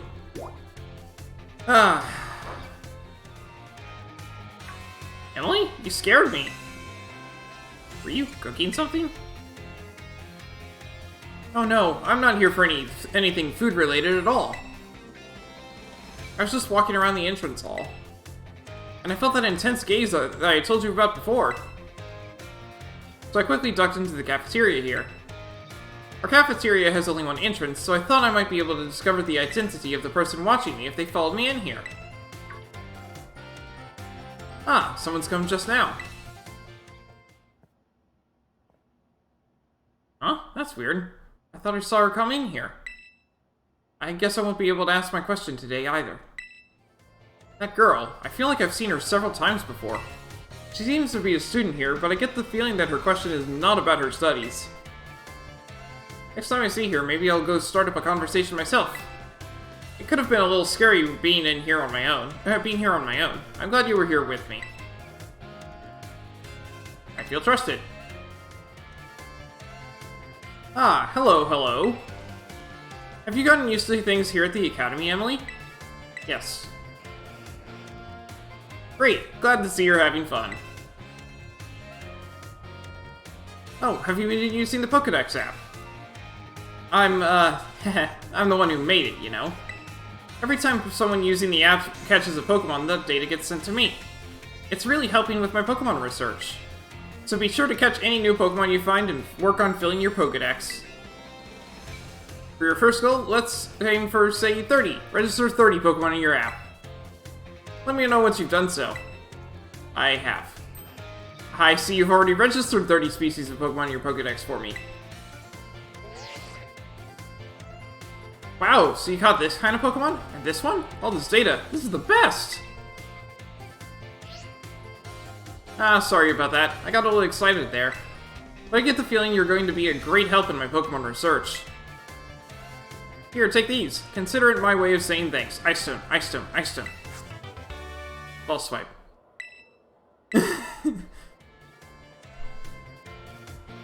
You sure are good at catching Pokemon, aren't you, Emily? For next goal, let's aim for 100 species. I've done that. Remember, when you find a Pokemon you've never seen before, give a Pokeball a throw. I see you've already registered 100 species of Pokemon to your Pokédex for me. Wow, little Pokemon, big Pokemon, whoa, you even have data on Pokemon of this specific size? So much data, so much to analyze!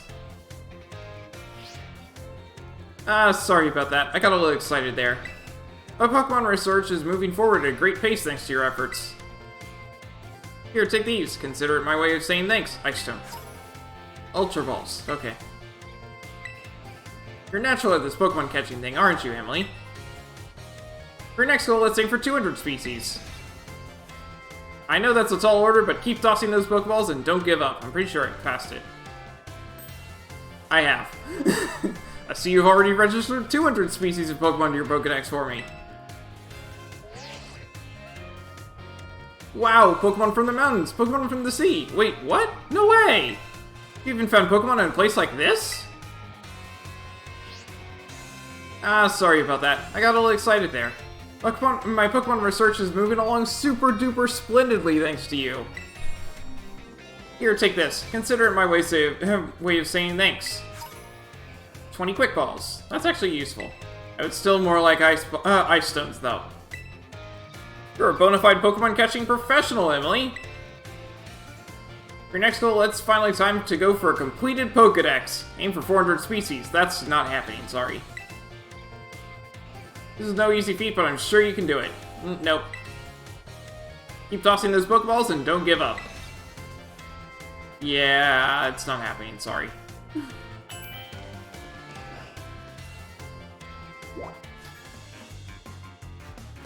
It was such a shame what happened to Grusha. That accident ruined his snowboarding career. Eduardo the student has a Poltegeist. I'd love to have one, but unfortunately I don't have a cracked bot.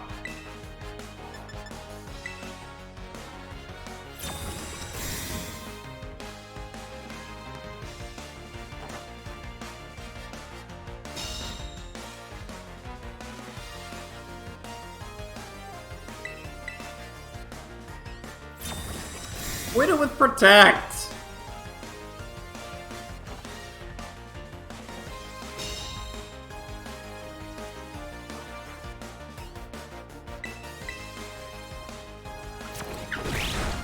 Thank you.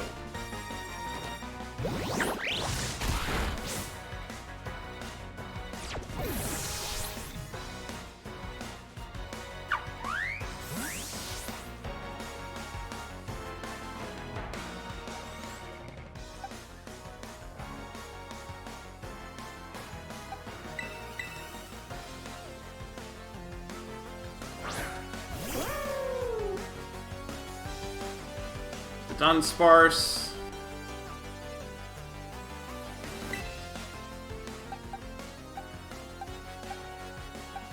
So the fun part is I can actually do this.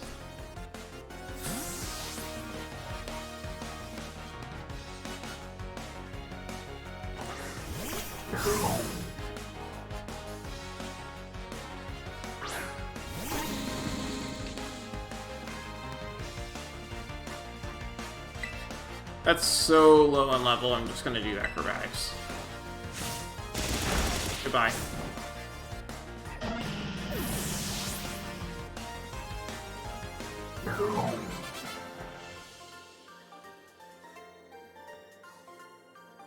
Ah, sorry for going on about old news. I suppose that all must have been before your time.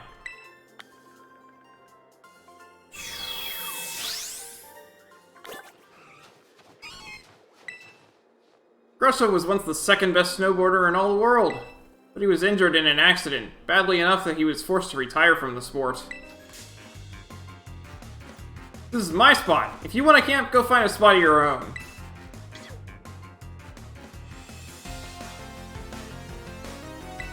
Hiker Manuela has a Camerot.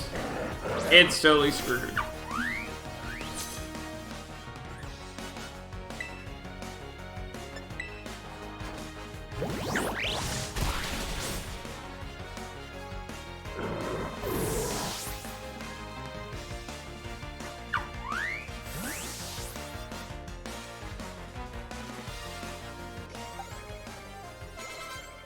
Rumpig got a level.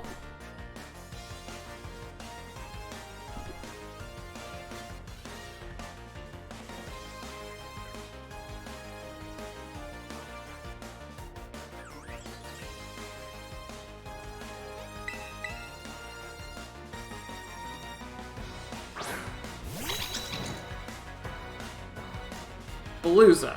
Yeah, I'll switch.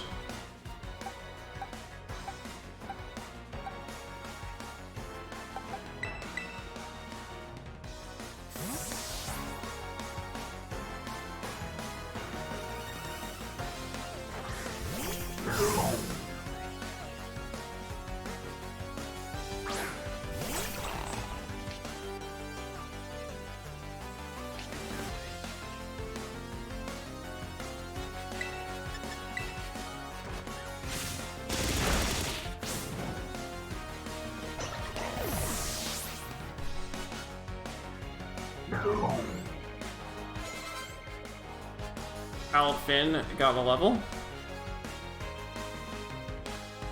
The Den.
Oh, are you just here for a hike, not to camp?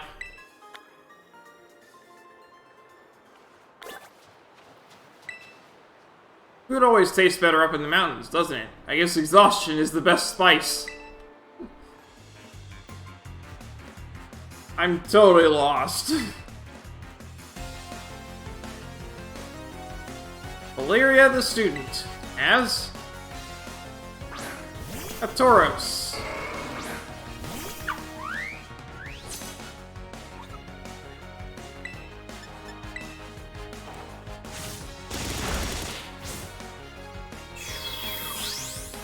Oh, that was the Zerwark. Okay.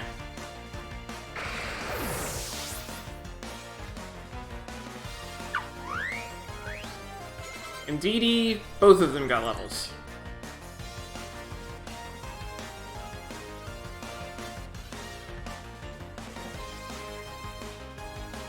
It's Mages.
Goodbye to you.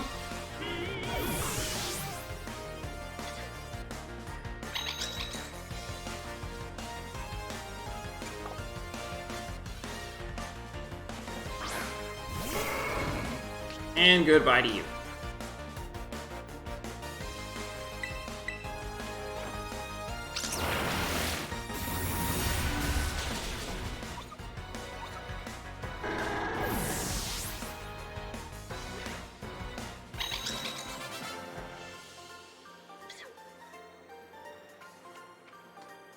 You're not lost at all, are you? Don't tell me. You actually wanted to come out here? Yep.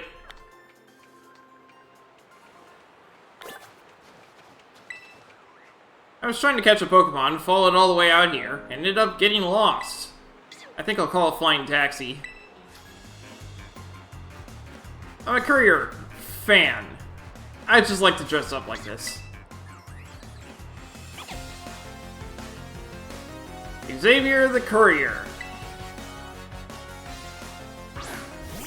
It's a Staraptor.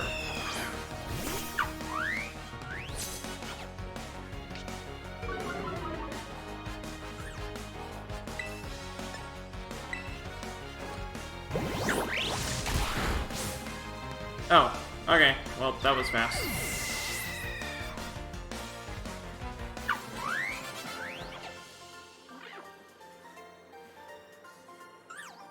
Please sign here.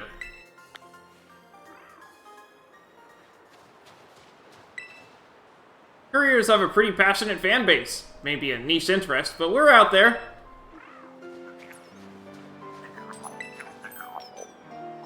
Glaceon! Where'd it go? I don't need an ice stone if I... Well, I still need an ice stone. But I don't need an ice stone as badly if I catch this. I needed 2. Now I only need 1 if I catch this.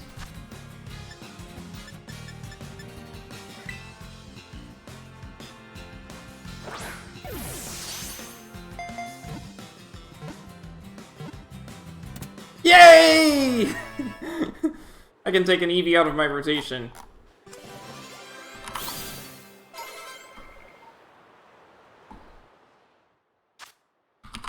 I don't remember what level it was.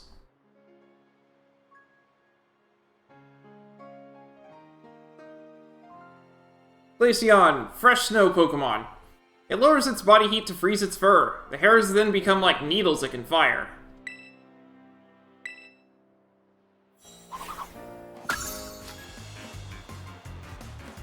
I'm strong, and so I battle.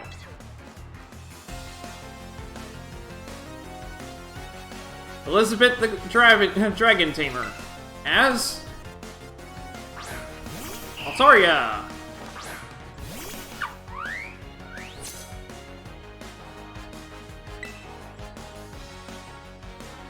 And double hit.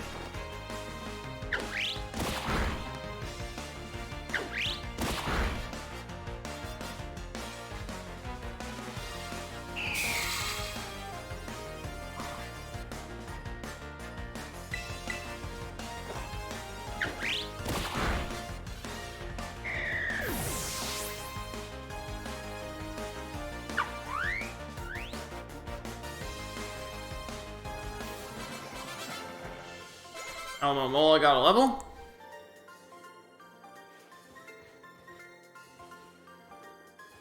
You are strong.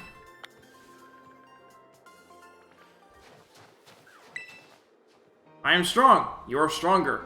That is all there is to it, really.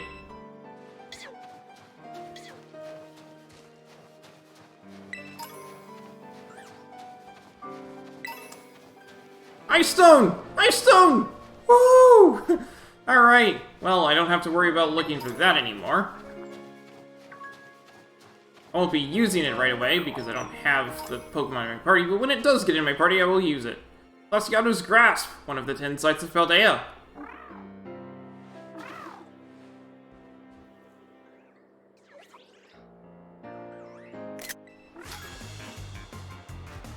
I've decided my research subject for the day. Allow me to collect some data from you! Ignacio the Scientist. As... Magnezone!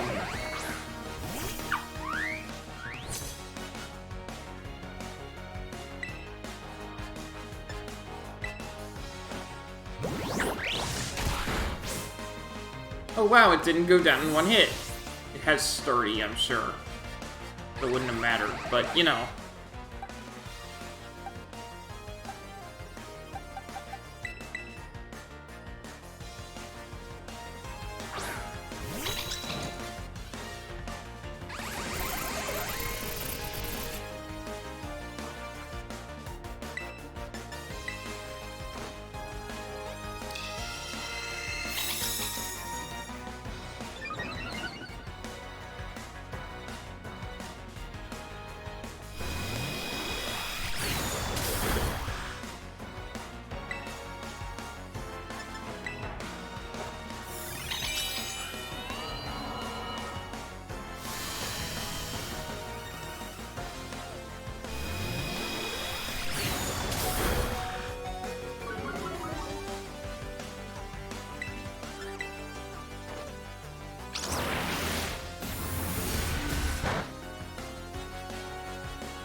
Muck.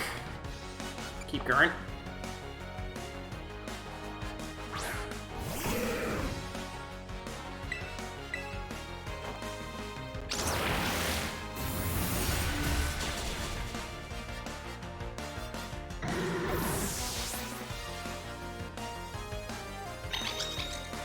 Hypno.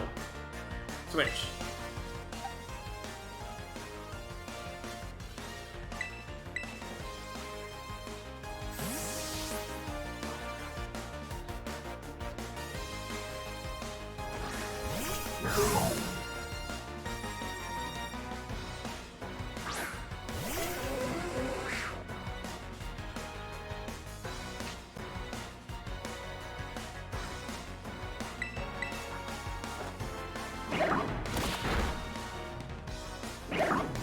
Goodbye.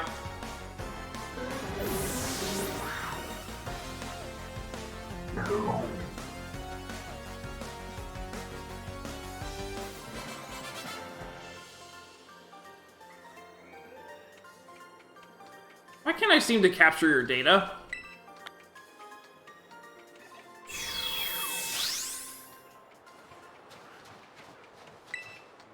I couldn't collect any data at all. Is something wrong with my equipment?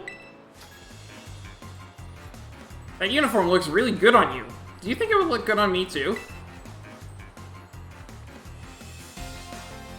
Backpacker Markle as Mabasif.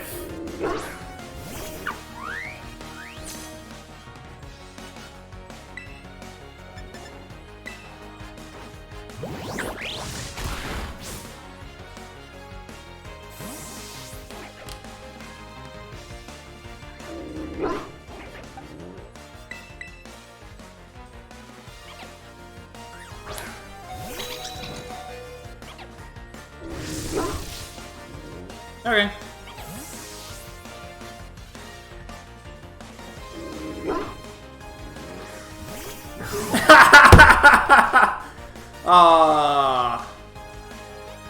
Too bad for you.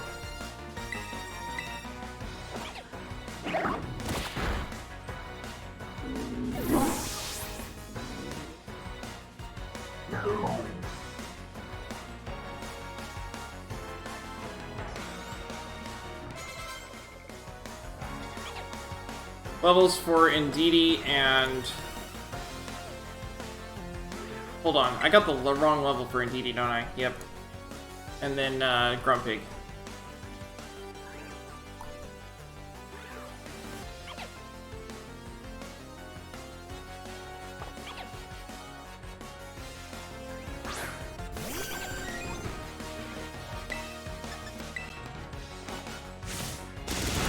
Goodbye, Vaporeon.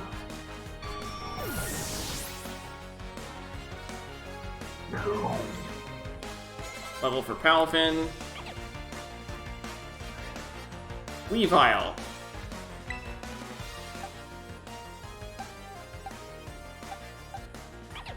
Eh.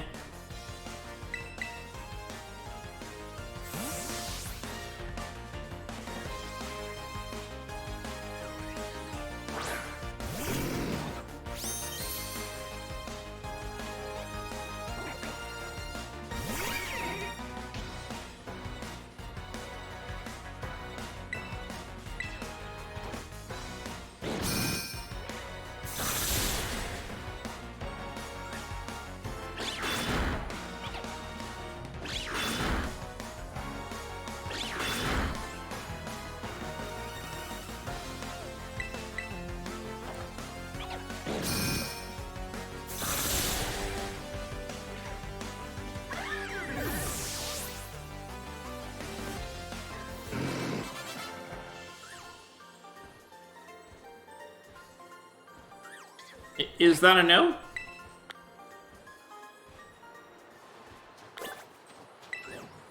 Seeing you out having adventures in your uniform reminded me of my own school days, that's all.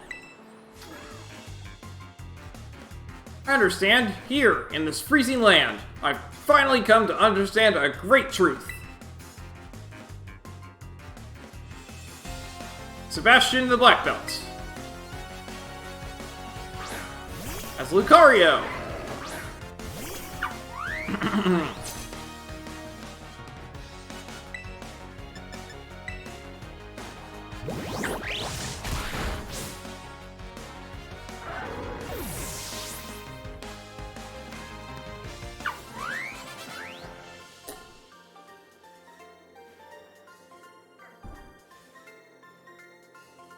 Yes, you've made me understand it all too well.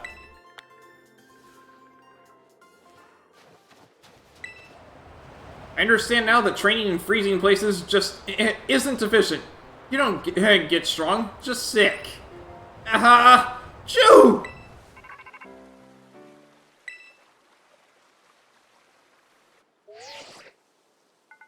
I see you're almost at the 5th base. Hold up inside there is Team Star's last remaining squad. You fought well to make it this far. Thank you, Emily. Emily, Cassiopeia! You made it as well, Clive. Of course, it's the last base. I wouldn't want to miss out on the action. Clive, I owe you my thanks. Your help has been invaluable to the operation. I'm sorry I was so wary of you at first. Well, that's all water under the bridge. When we're finished with this base, will that be the end of Operation Starfall then? Not quite. We'll still need to handle Team Star's secret mastermind, last of all. Do we have any leads on how to find them? I'm hoping they'll come out into the open once all the squad bosses have stepped down. Let's see. We've come so far. Only a few more steps left. Don't let me down, either of you. Cassiopeia's hung up? Alright. Thanks to you, Emily, I've slowly but surely come to understand Team Star. I know what I need to do, and I know what my final decision will be. For that, I can't thank you enough. Take care in that base, Miss Emily. Ah, sorry for getting all polite there. Don't know what came over me.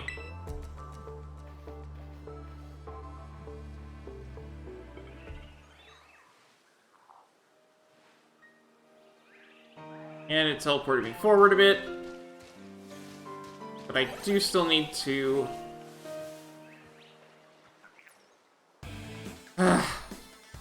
I'll return later when it is time for the young master's piano lesson. Until then, please give him my regards. Yes, Mr. Harrington.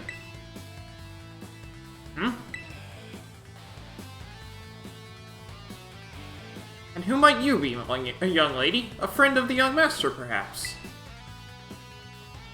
Young master? Ah, I see. Since you seem unaware, I must inform you that this is the base of Team Star's ferry crew. The Rutschman squad, led by young Master Ortega. Mr. Harrington? I don't think we're supposed to be giving out that information. No? Then please accept my apologies. Do you have any idea as to who this young lady might be? She's no friend of ours. You know, I think she might be here to try and take us on. Understood. In that case, I take it you're an adversary of the young master. I guess that follows? Is that so? Well then, that leaves me with one last thing to ask you. Huh? Would you be so kind as to indulge me in a quick battle? Sure. Splendid. Then let us begin.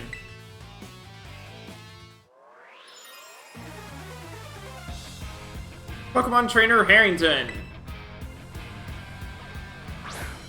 As a Morgrem.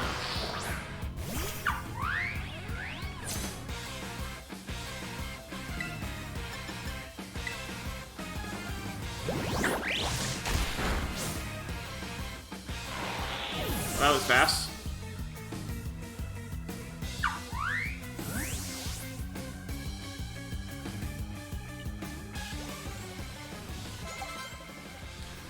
Level for Malandini.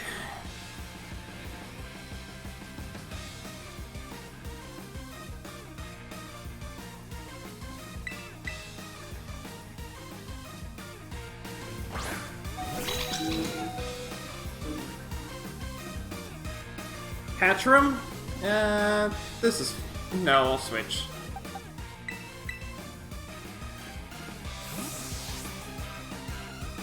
I really like this theme.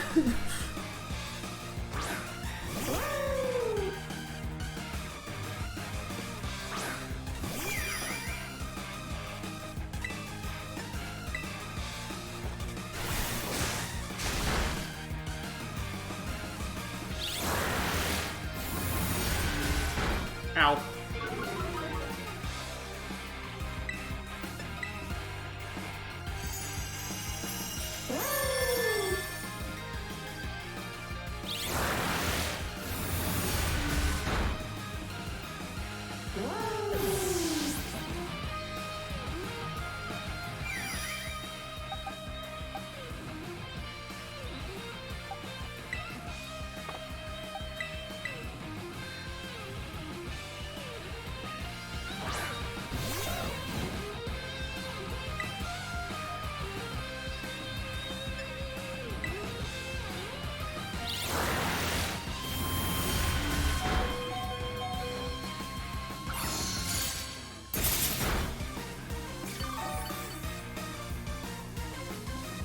Yeah, wish is nice.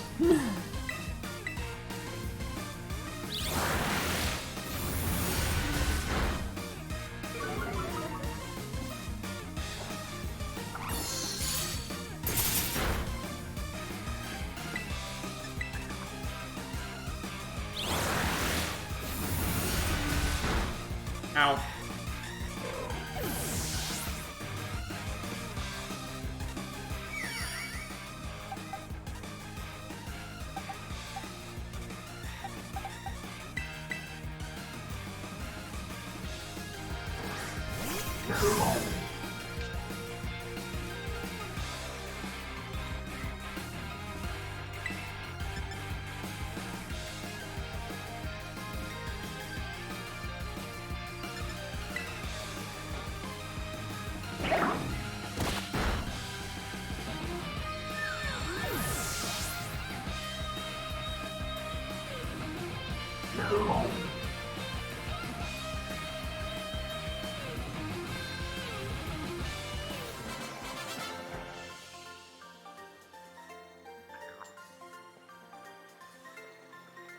Oh well.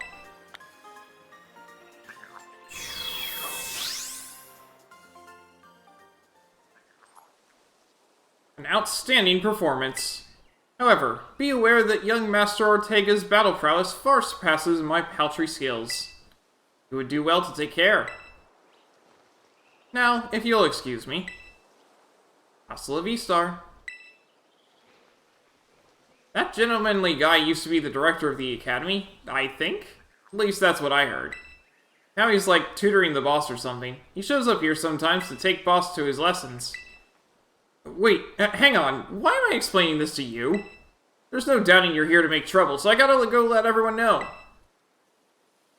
Hasta la vista.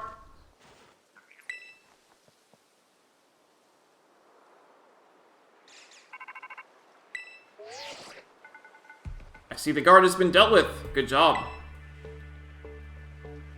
That base belongs to Team Star's ferry crew, the Rutschboss squad. Their boss, Ortega, is the mechanic of the team. He may be the youngest of the bosses, but his battle skills are no joke. Underestimate him, and things will go south for you quickly. He is also a real lead-from-the-back type. He gets his grunts to do all the dirty work for him.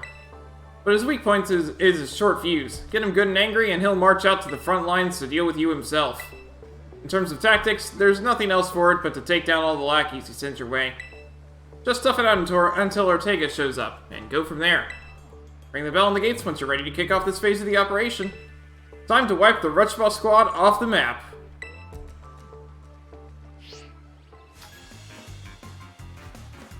Such beauty, only to be marred by ugly piles of junk. I can't stand it! Desiree the artist, as Gothitelle.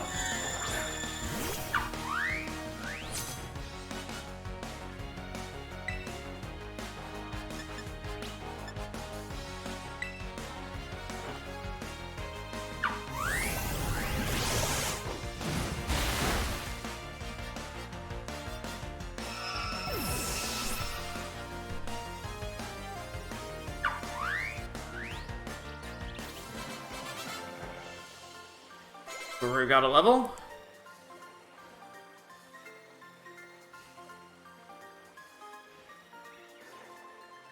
Sorry. Guess I shouldn't have taken out my frustration on you.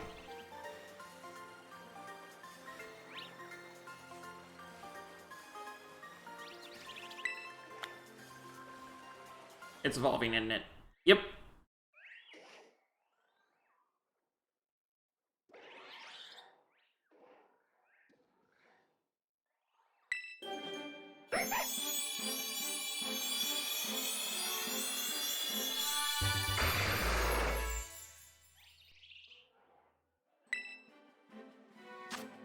Zervark, Illusion Fox Pokemon. Each has the ability to fool a large group of people simultaneously. They protect their lair with illusory scenery. Finally evolved that thing. Night Slash. Sure. Take it over Knockoff.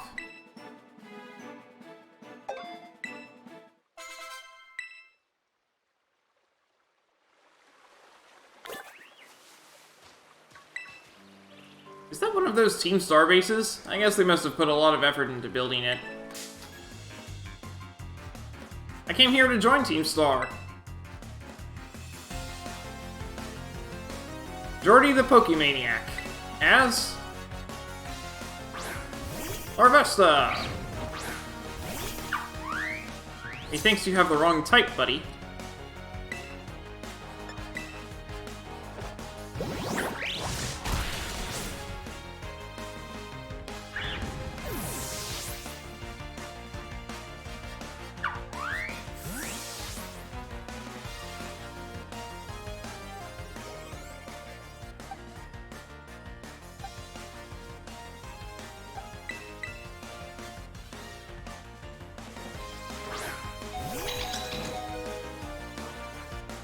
Electric. It doesn't have any weaknesses. I'll just keep Indeedee out. Oh hey, that's a Chansey!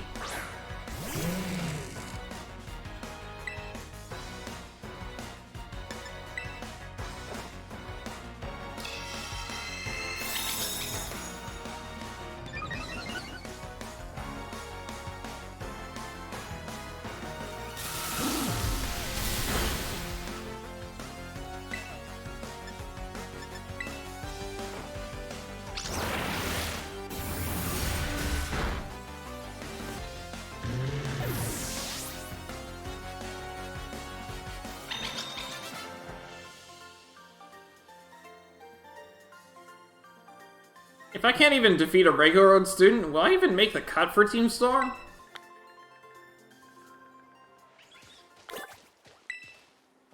I don't yet have the strength for Team Star. Guess I'll have to train up and try again. Oof. I'm about to beat you. It'd be great if you could take a commemorative photo for me when I do.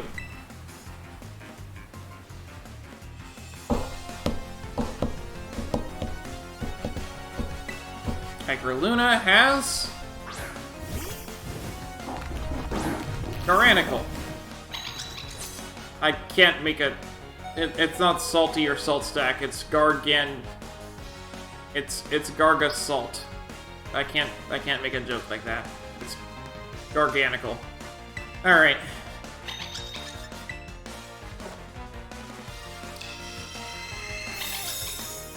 Based on the level of this trainer's Pokemon, I would safely assume that this is supposed to be the last thing you do.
Levels for Passimian and Grumpig.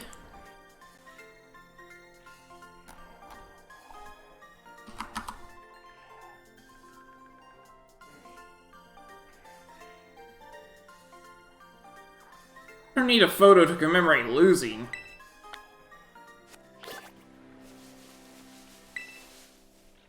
Sorry if I was a bit over at the top just then.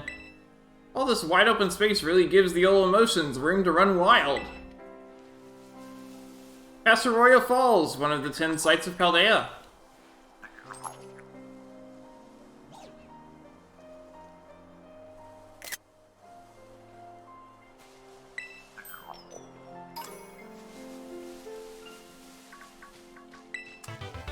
Encore.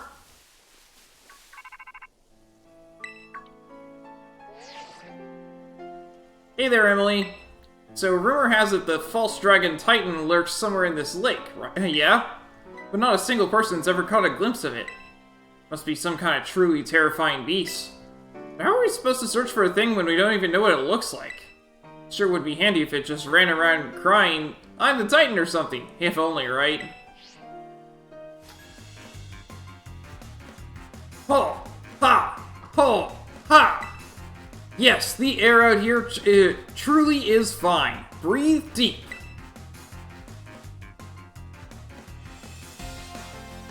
Jose the student has Spite Ops.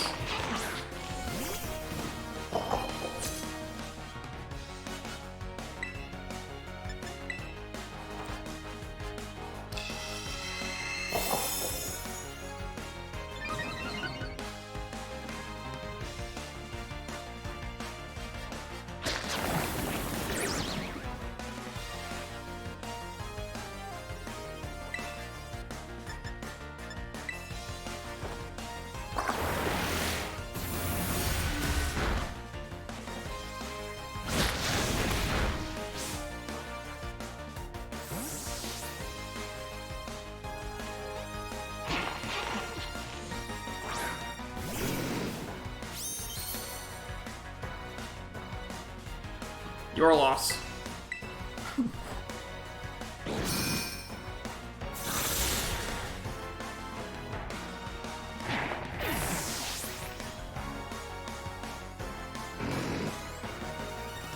Indeed, he got a level.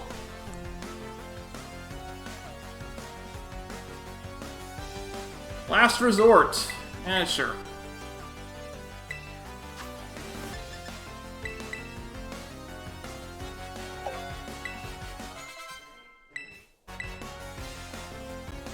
Honchkrow.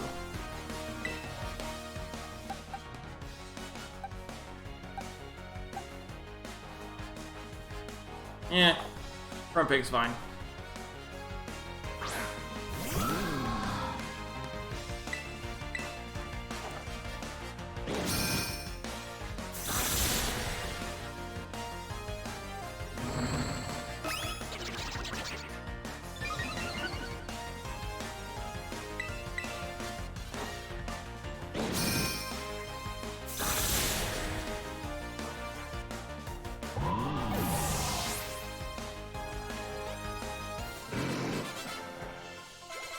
Ridgeraff and Zoroark got levels.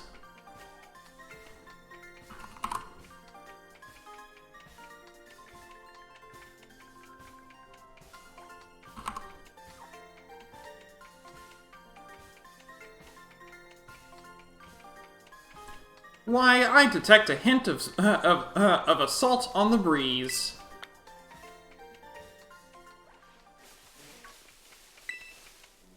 The air out here is the best of any I've had. I'd happily live on it all my remaining days.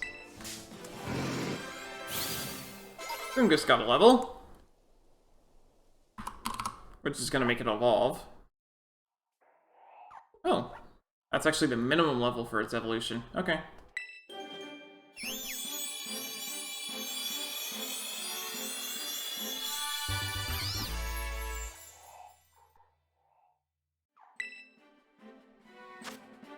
Amoonguss! Mushroom Pokemon. Amoonguss mimics Pokeballs. It is not yet clear whether this mimicry is effective against other Pokemon. Ready to challenge the Team Star using the first 3 Pokemon in your party? Sure. Let's see how this goes.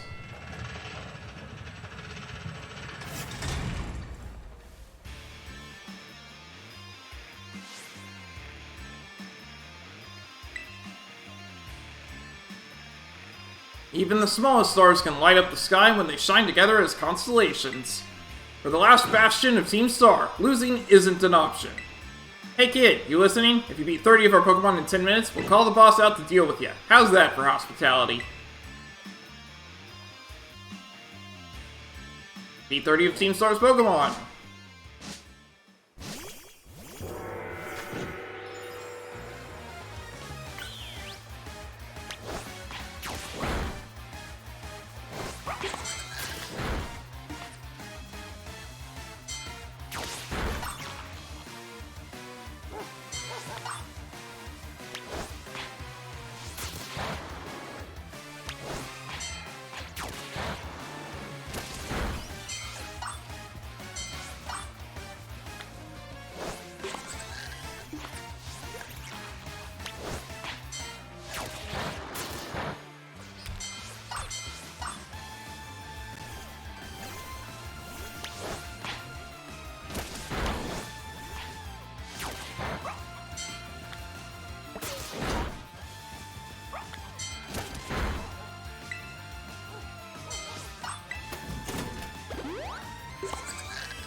You gonna fight them or something?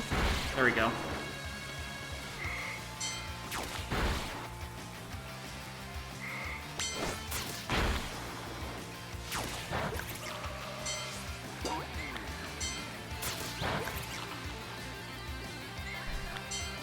There we go. 31. Just for good measure. Our defenses are breached. It's all to the boss now.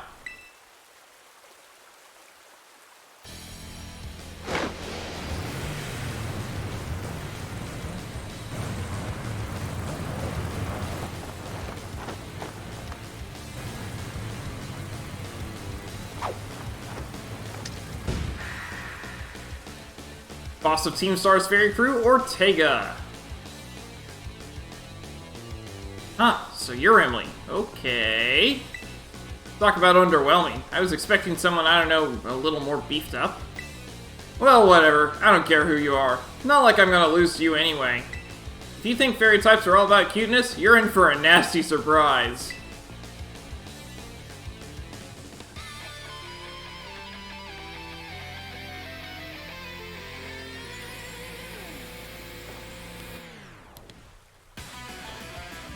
Ortega of Team Star.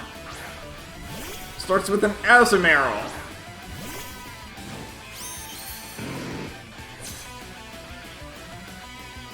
I promise I'll play nice, so don't blame me when this battle sends you blubbering back home.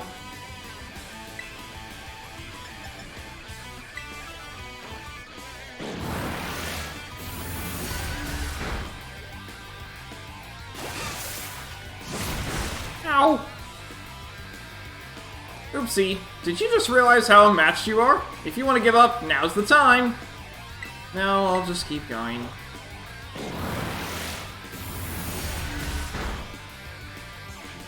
That just might take more than one try. Ooh, thanks.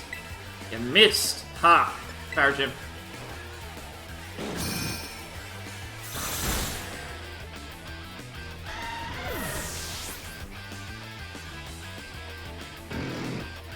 Dash Bun.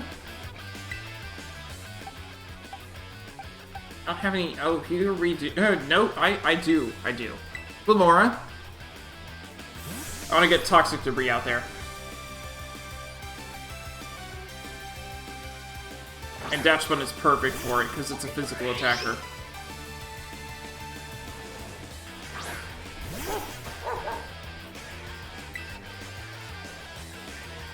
Stealth Rock.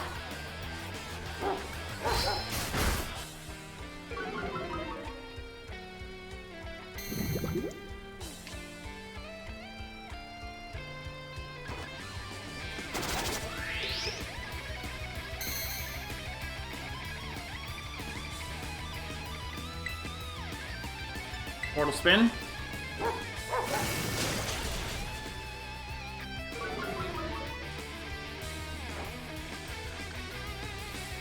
Oh, it missed! Ow. Hey, we got 2 levels of, different things set up on his side, so hey, we'll take that. Amogus.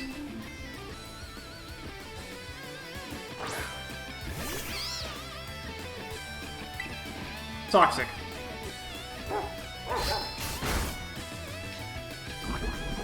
Never mind.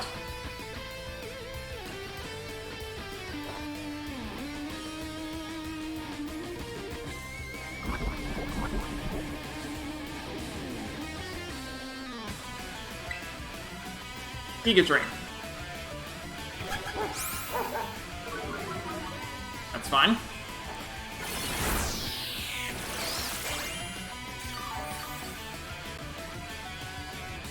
That did not do as much as I was hoping for.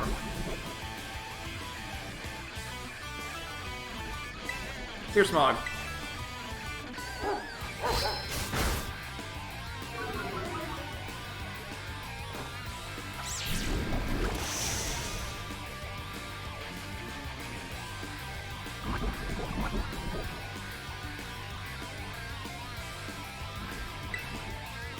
Giga Drain.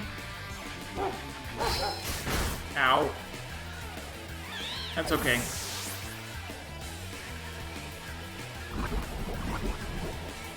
Down it goes.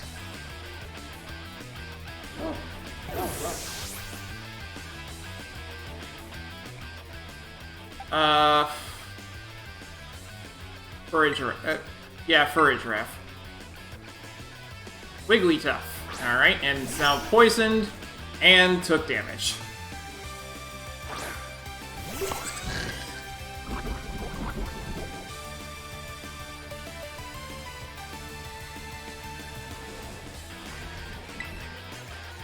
Nasty plot.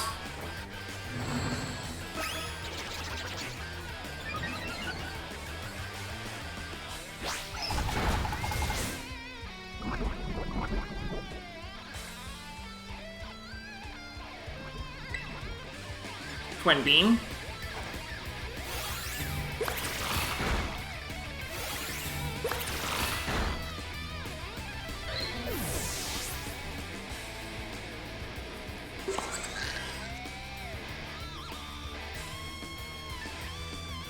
Revavroom.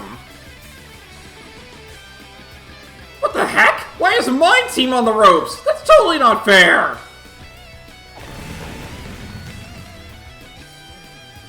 And it took Pointed Stones.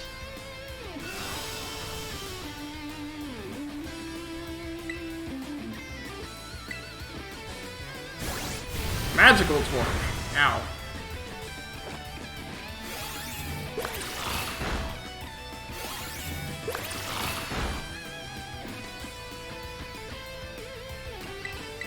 It didn't get poisoned because it's Steel type, I'm sure. It's not Steel type. Why didn't it get poisoned? Is it Fairy Poison? No, because then it would have been taking super effective damage. Whatever. It's definitely Fairy type. I'll go with Grumpig.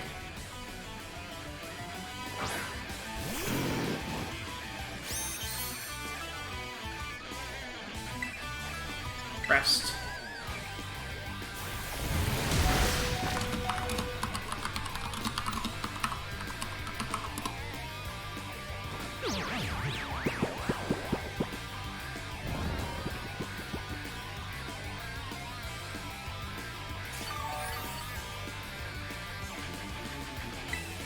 Snore.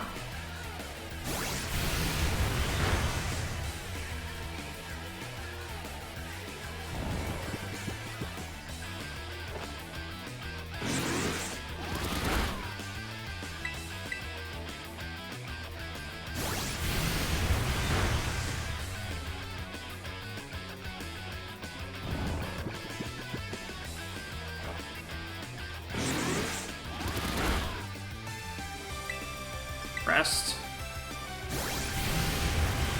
Yeah, I lost this one. Ah.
This thing has way more health than it should by all rights. Ugh.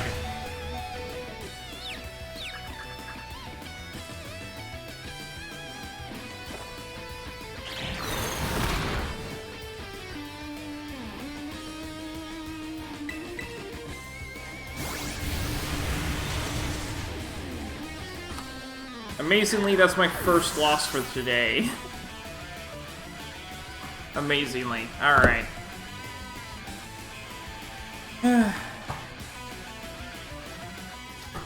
But that'll be next time. That'll be, not today. Next stream. Maybe working at the Pokemon Center near here would be more fun than my current job. Esther the office worker. As... Medicham!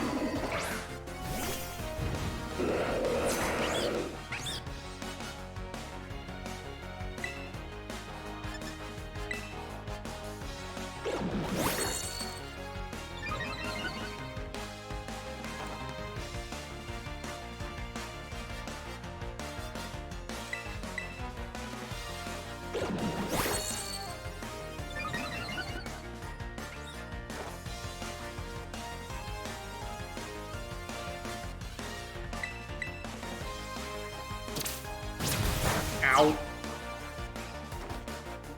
It'd be nice if you could hit. It really would be nice if you could hit.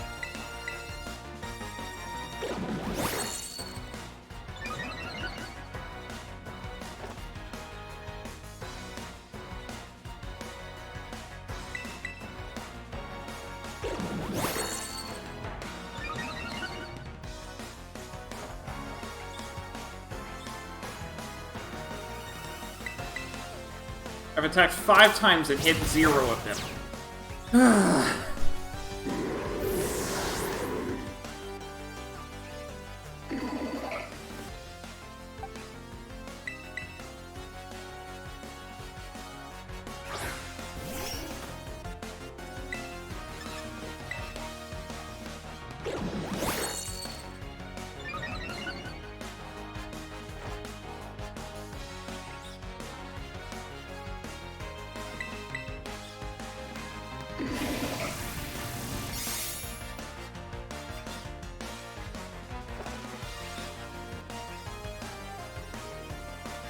Am I just gonna have a no-hit battle where I just continually attack and never hit even once? Come on. Finally!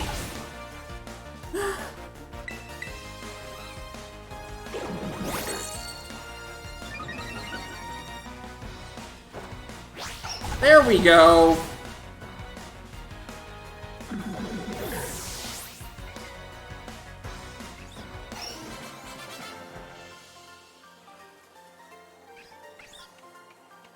Yeah! I've gotta go heal my Pokemon!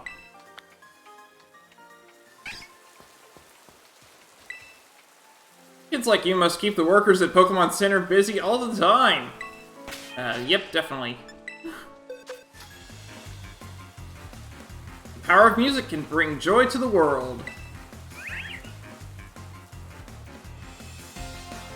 Tatiana the musician. That's a Wigglytuff.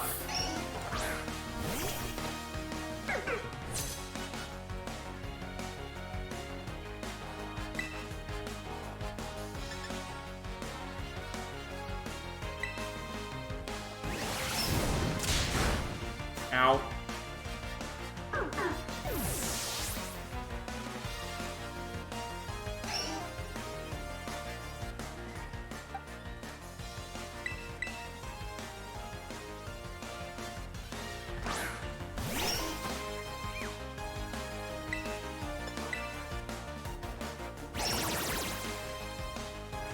Well, that's not gonna help.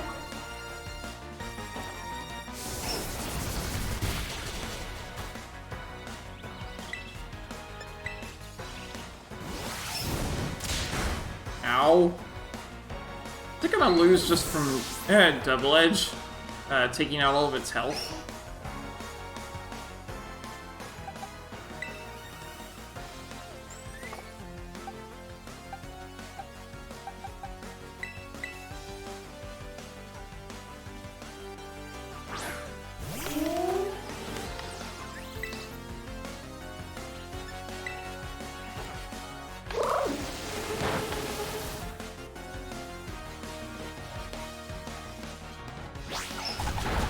Ow.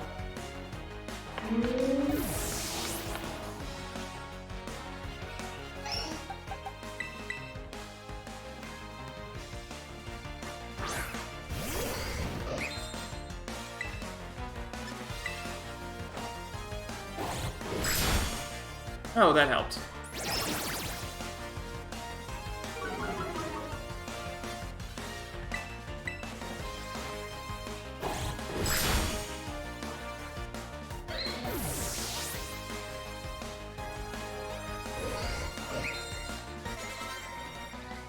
Gallade and Deden got levels.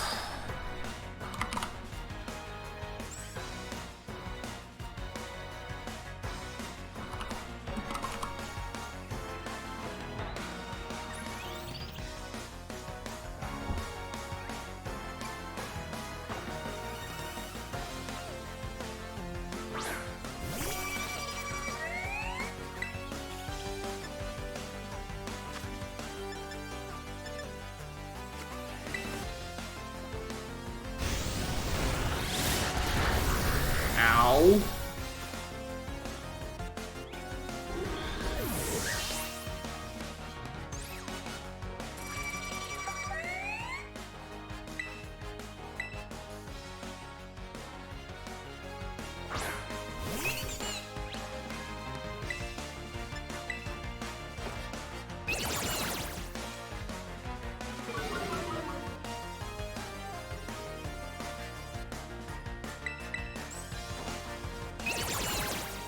Have fun with your attack lord to oblivion.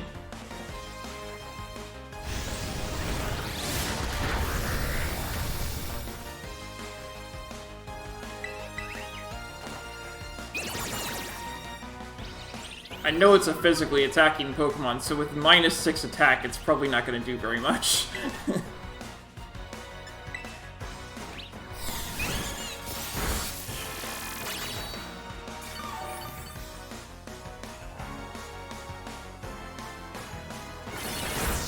Oh, it has Giga Drain. That's not good.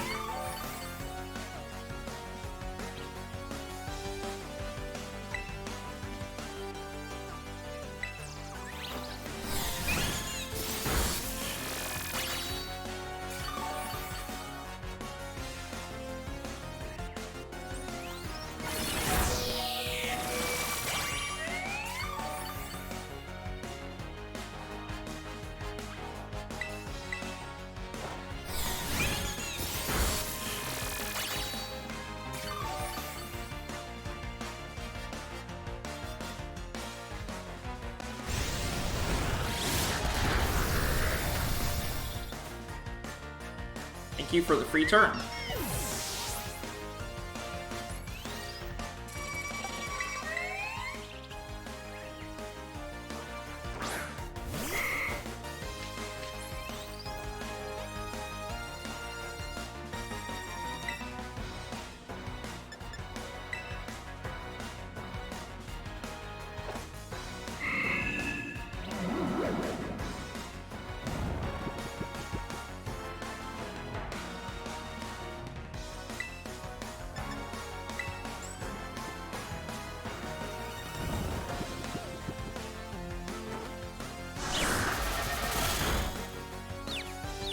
Ooh, man, it's confused now.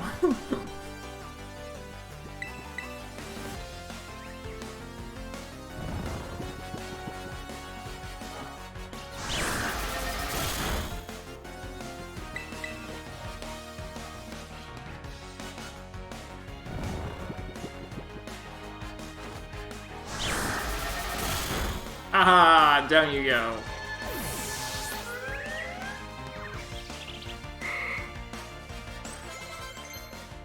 Korya got a level.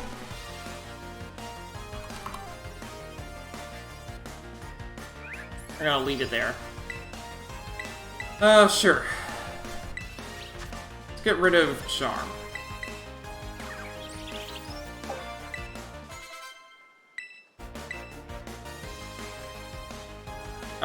Oh, that's not good. Oh, that's not good.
Yeah.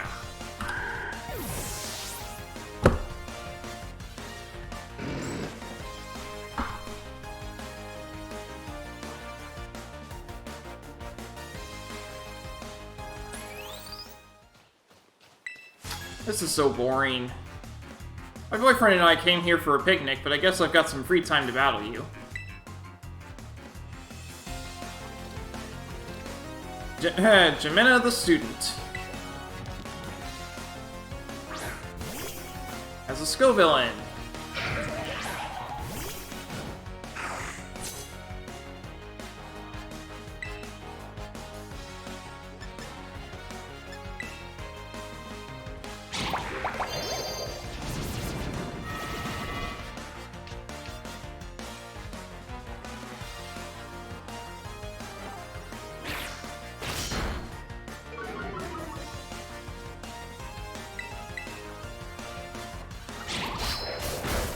Ow.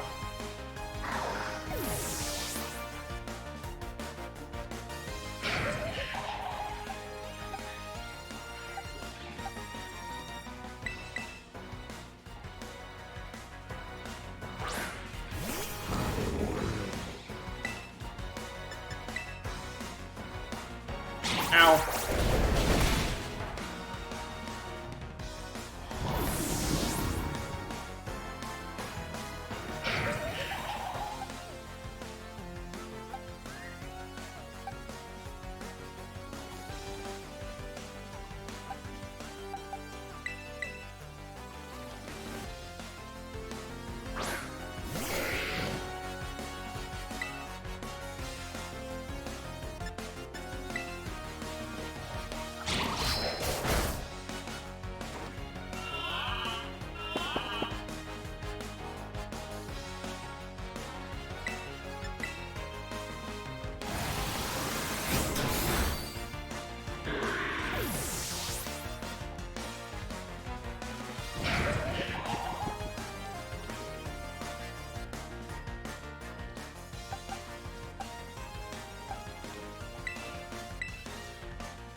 There we go.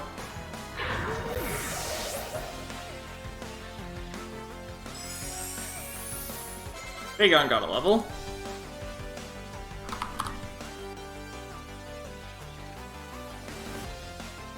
Crunch? Sure. Give her a bite.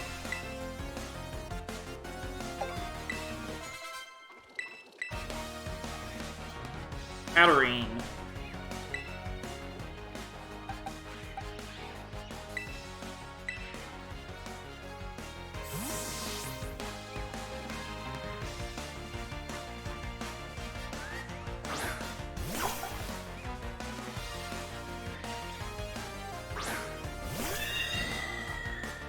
Yay.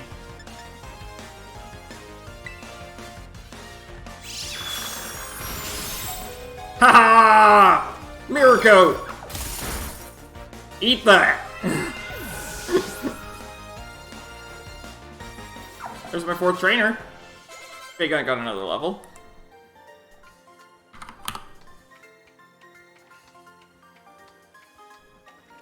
Ooh, how exciting!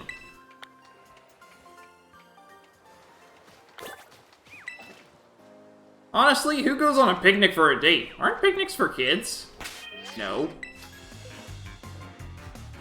I came here for a picnic with my girlfriend. I'm so nervous. Help me calm my nerves. Stefan the student. As a Grimmsnarl.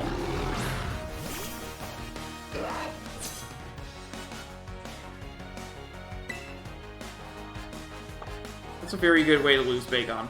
Let's see.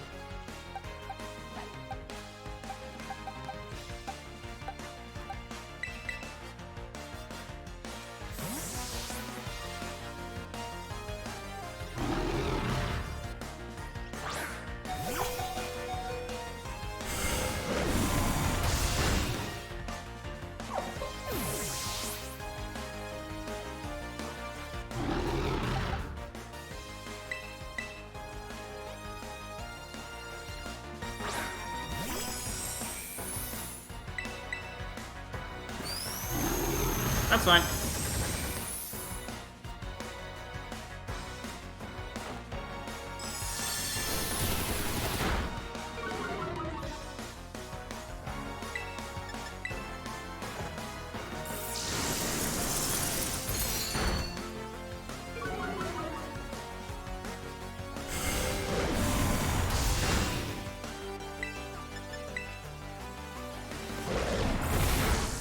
Ow.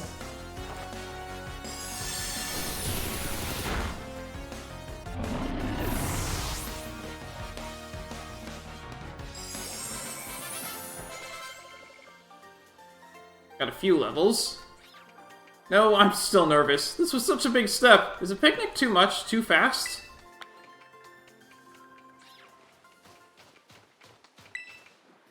I can't wait to hang out with my girlfriend, just making sandwiches and relaxing together. Alright. Tatiana, wanna destroy me again?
Okay. Down you go.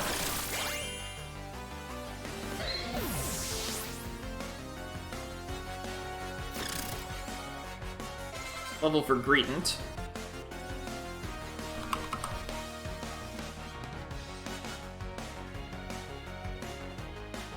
Front Pig.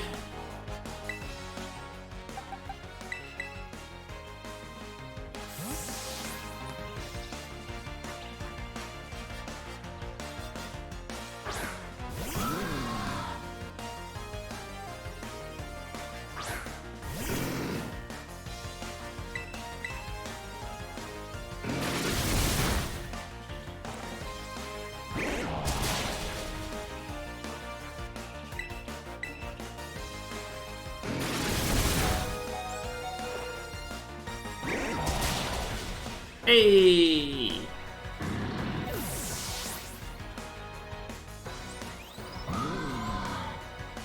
Level 4, Haunch, Crow, Sinistee, and Vespiquen.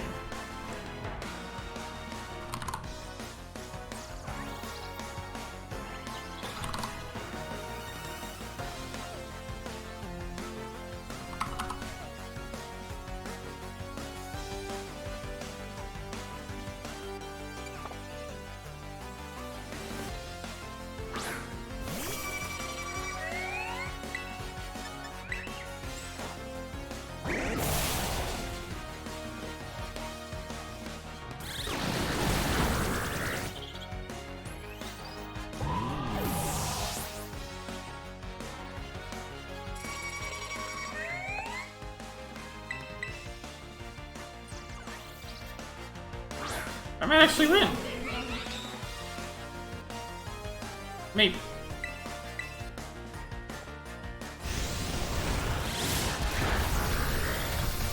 Yep, I won. Yay! Time to go back.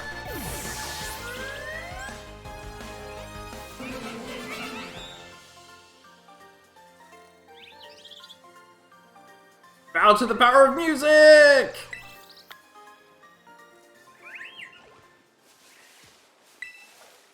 Maybe I should worry less about the power of my music and more about the power of my team.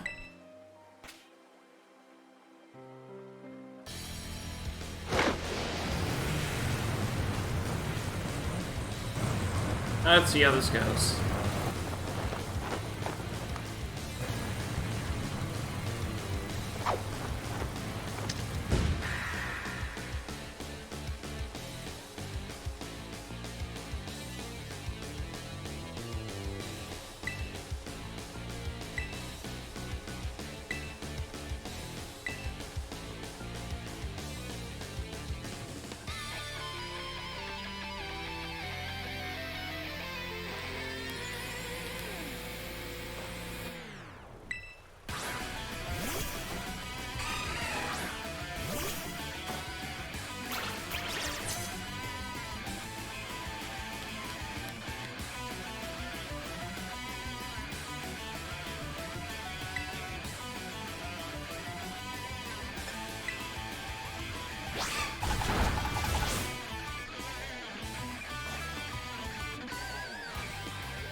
Yeah, I had a feeling that would go pretty well. Wiggly tough. Nope.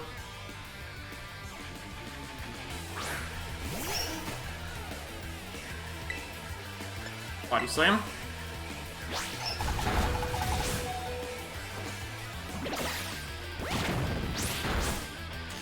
Haha.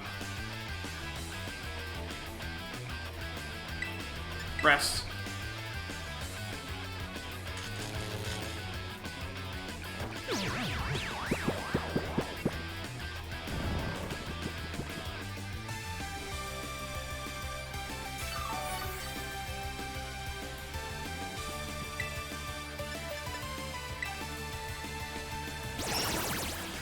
Oh, you want to play that game, huh?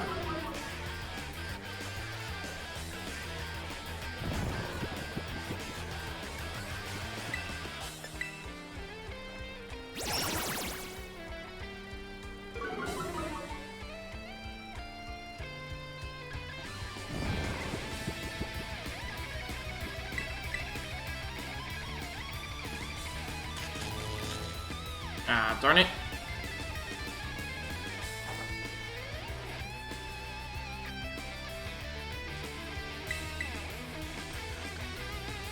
Come on. I want you to attack me. Hit me.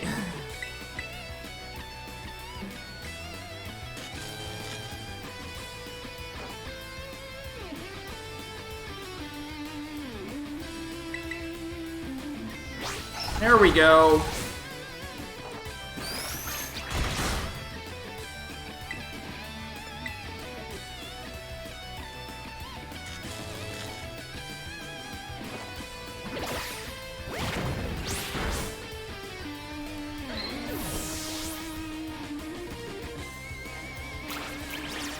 Yeah, I'm switching because I'm at -4 attack.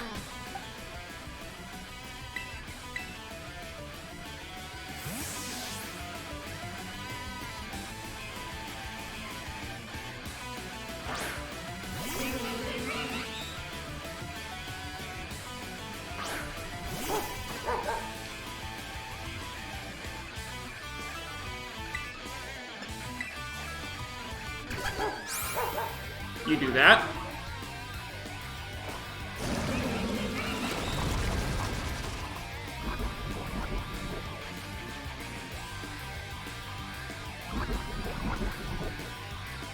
Because then I'm swapping back out.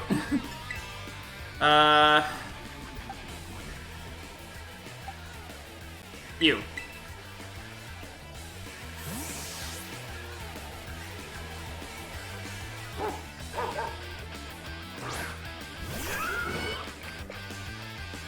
Have a taste of this slick move. Bet you can't handle my Pokemon's adorable strength. Ow.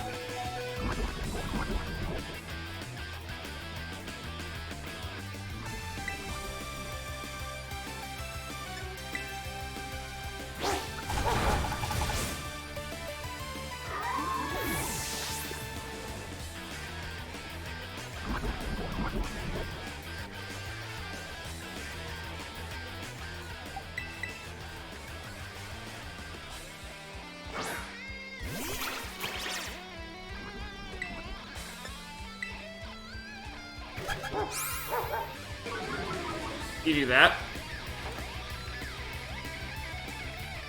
He should know my game by now. I've done this so many times. But every turn that he stalls, he takes more poison damage. So...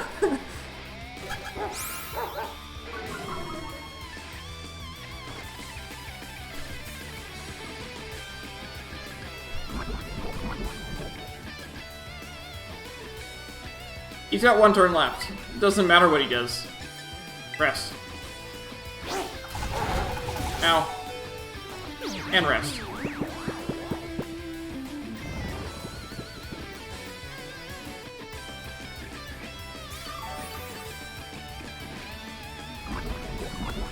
Down goes Dash Bun.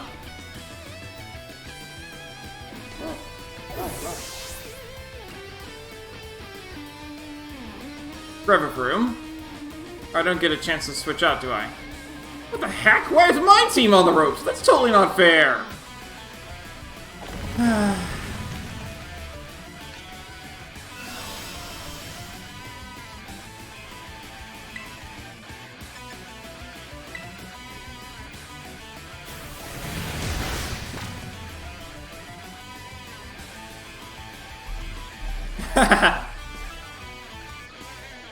He could only use that turn, that move.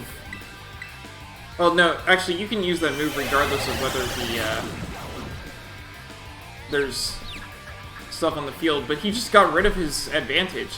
He got a times 1.3 bonus on his Misty Terrain for fairy-type attacks. Like Magical Torque. Alright.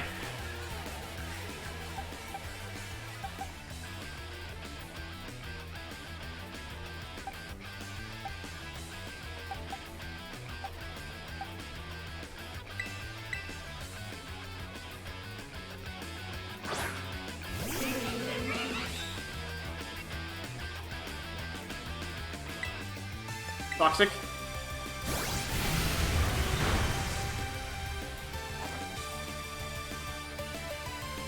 It doesn't affect it. Oh, that's not good. I thought it was floating. Let's see. Well, in that case, I'm totally screwed. I can't do this.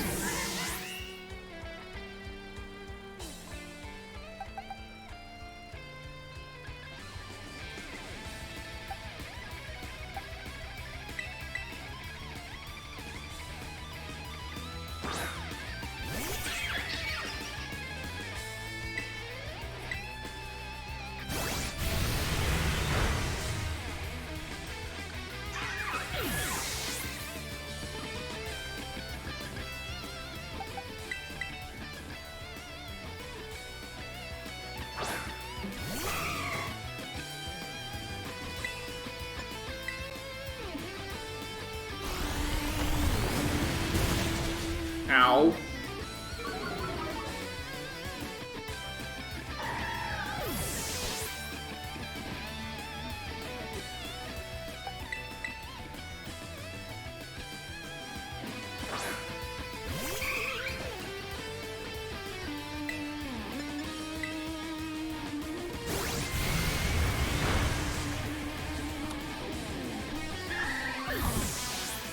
I'll do the push-ups after stream.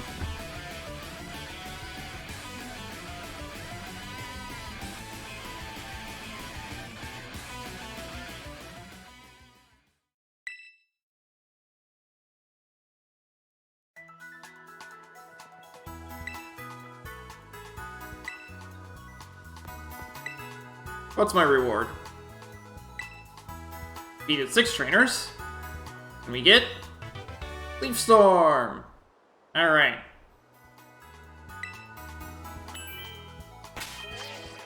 Anyway. That's gonna be all for today. So, when we come back next time, I'm gonna take down this Team Star base the exact same way that I took down the last one, and then I suppose we'll take on the final Titan. So So, like I said, that's going to be all for today. So, thanks for watching, and I hope to see you next time.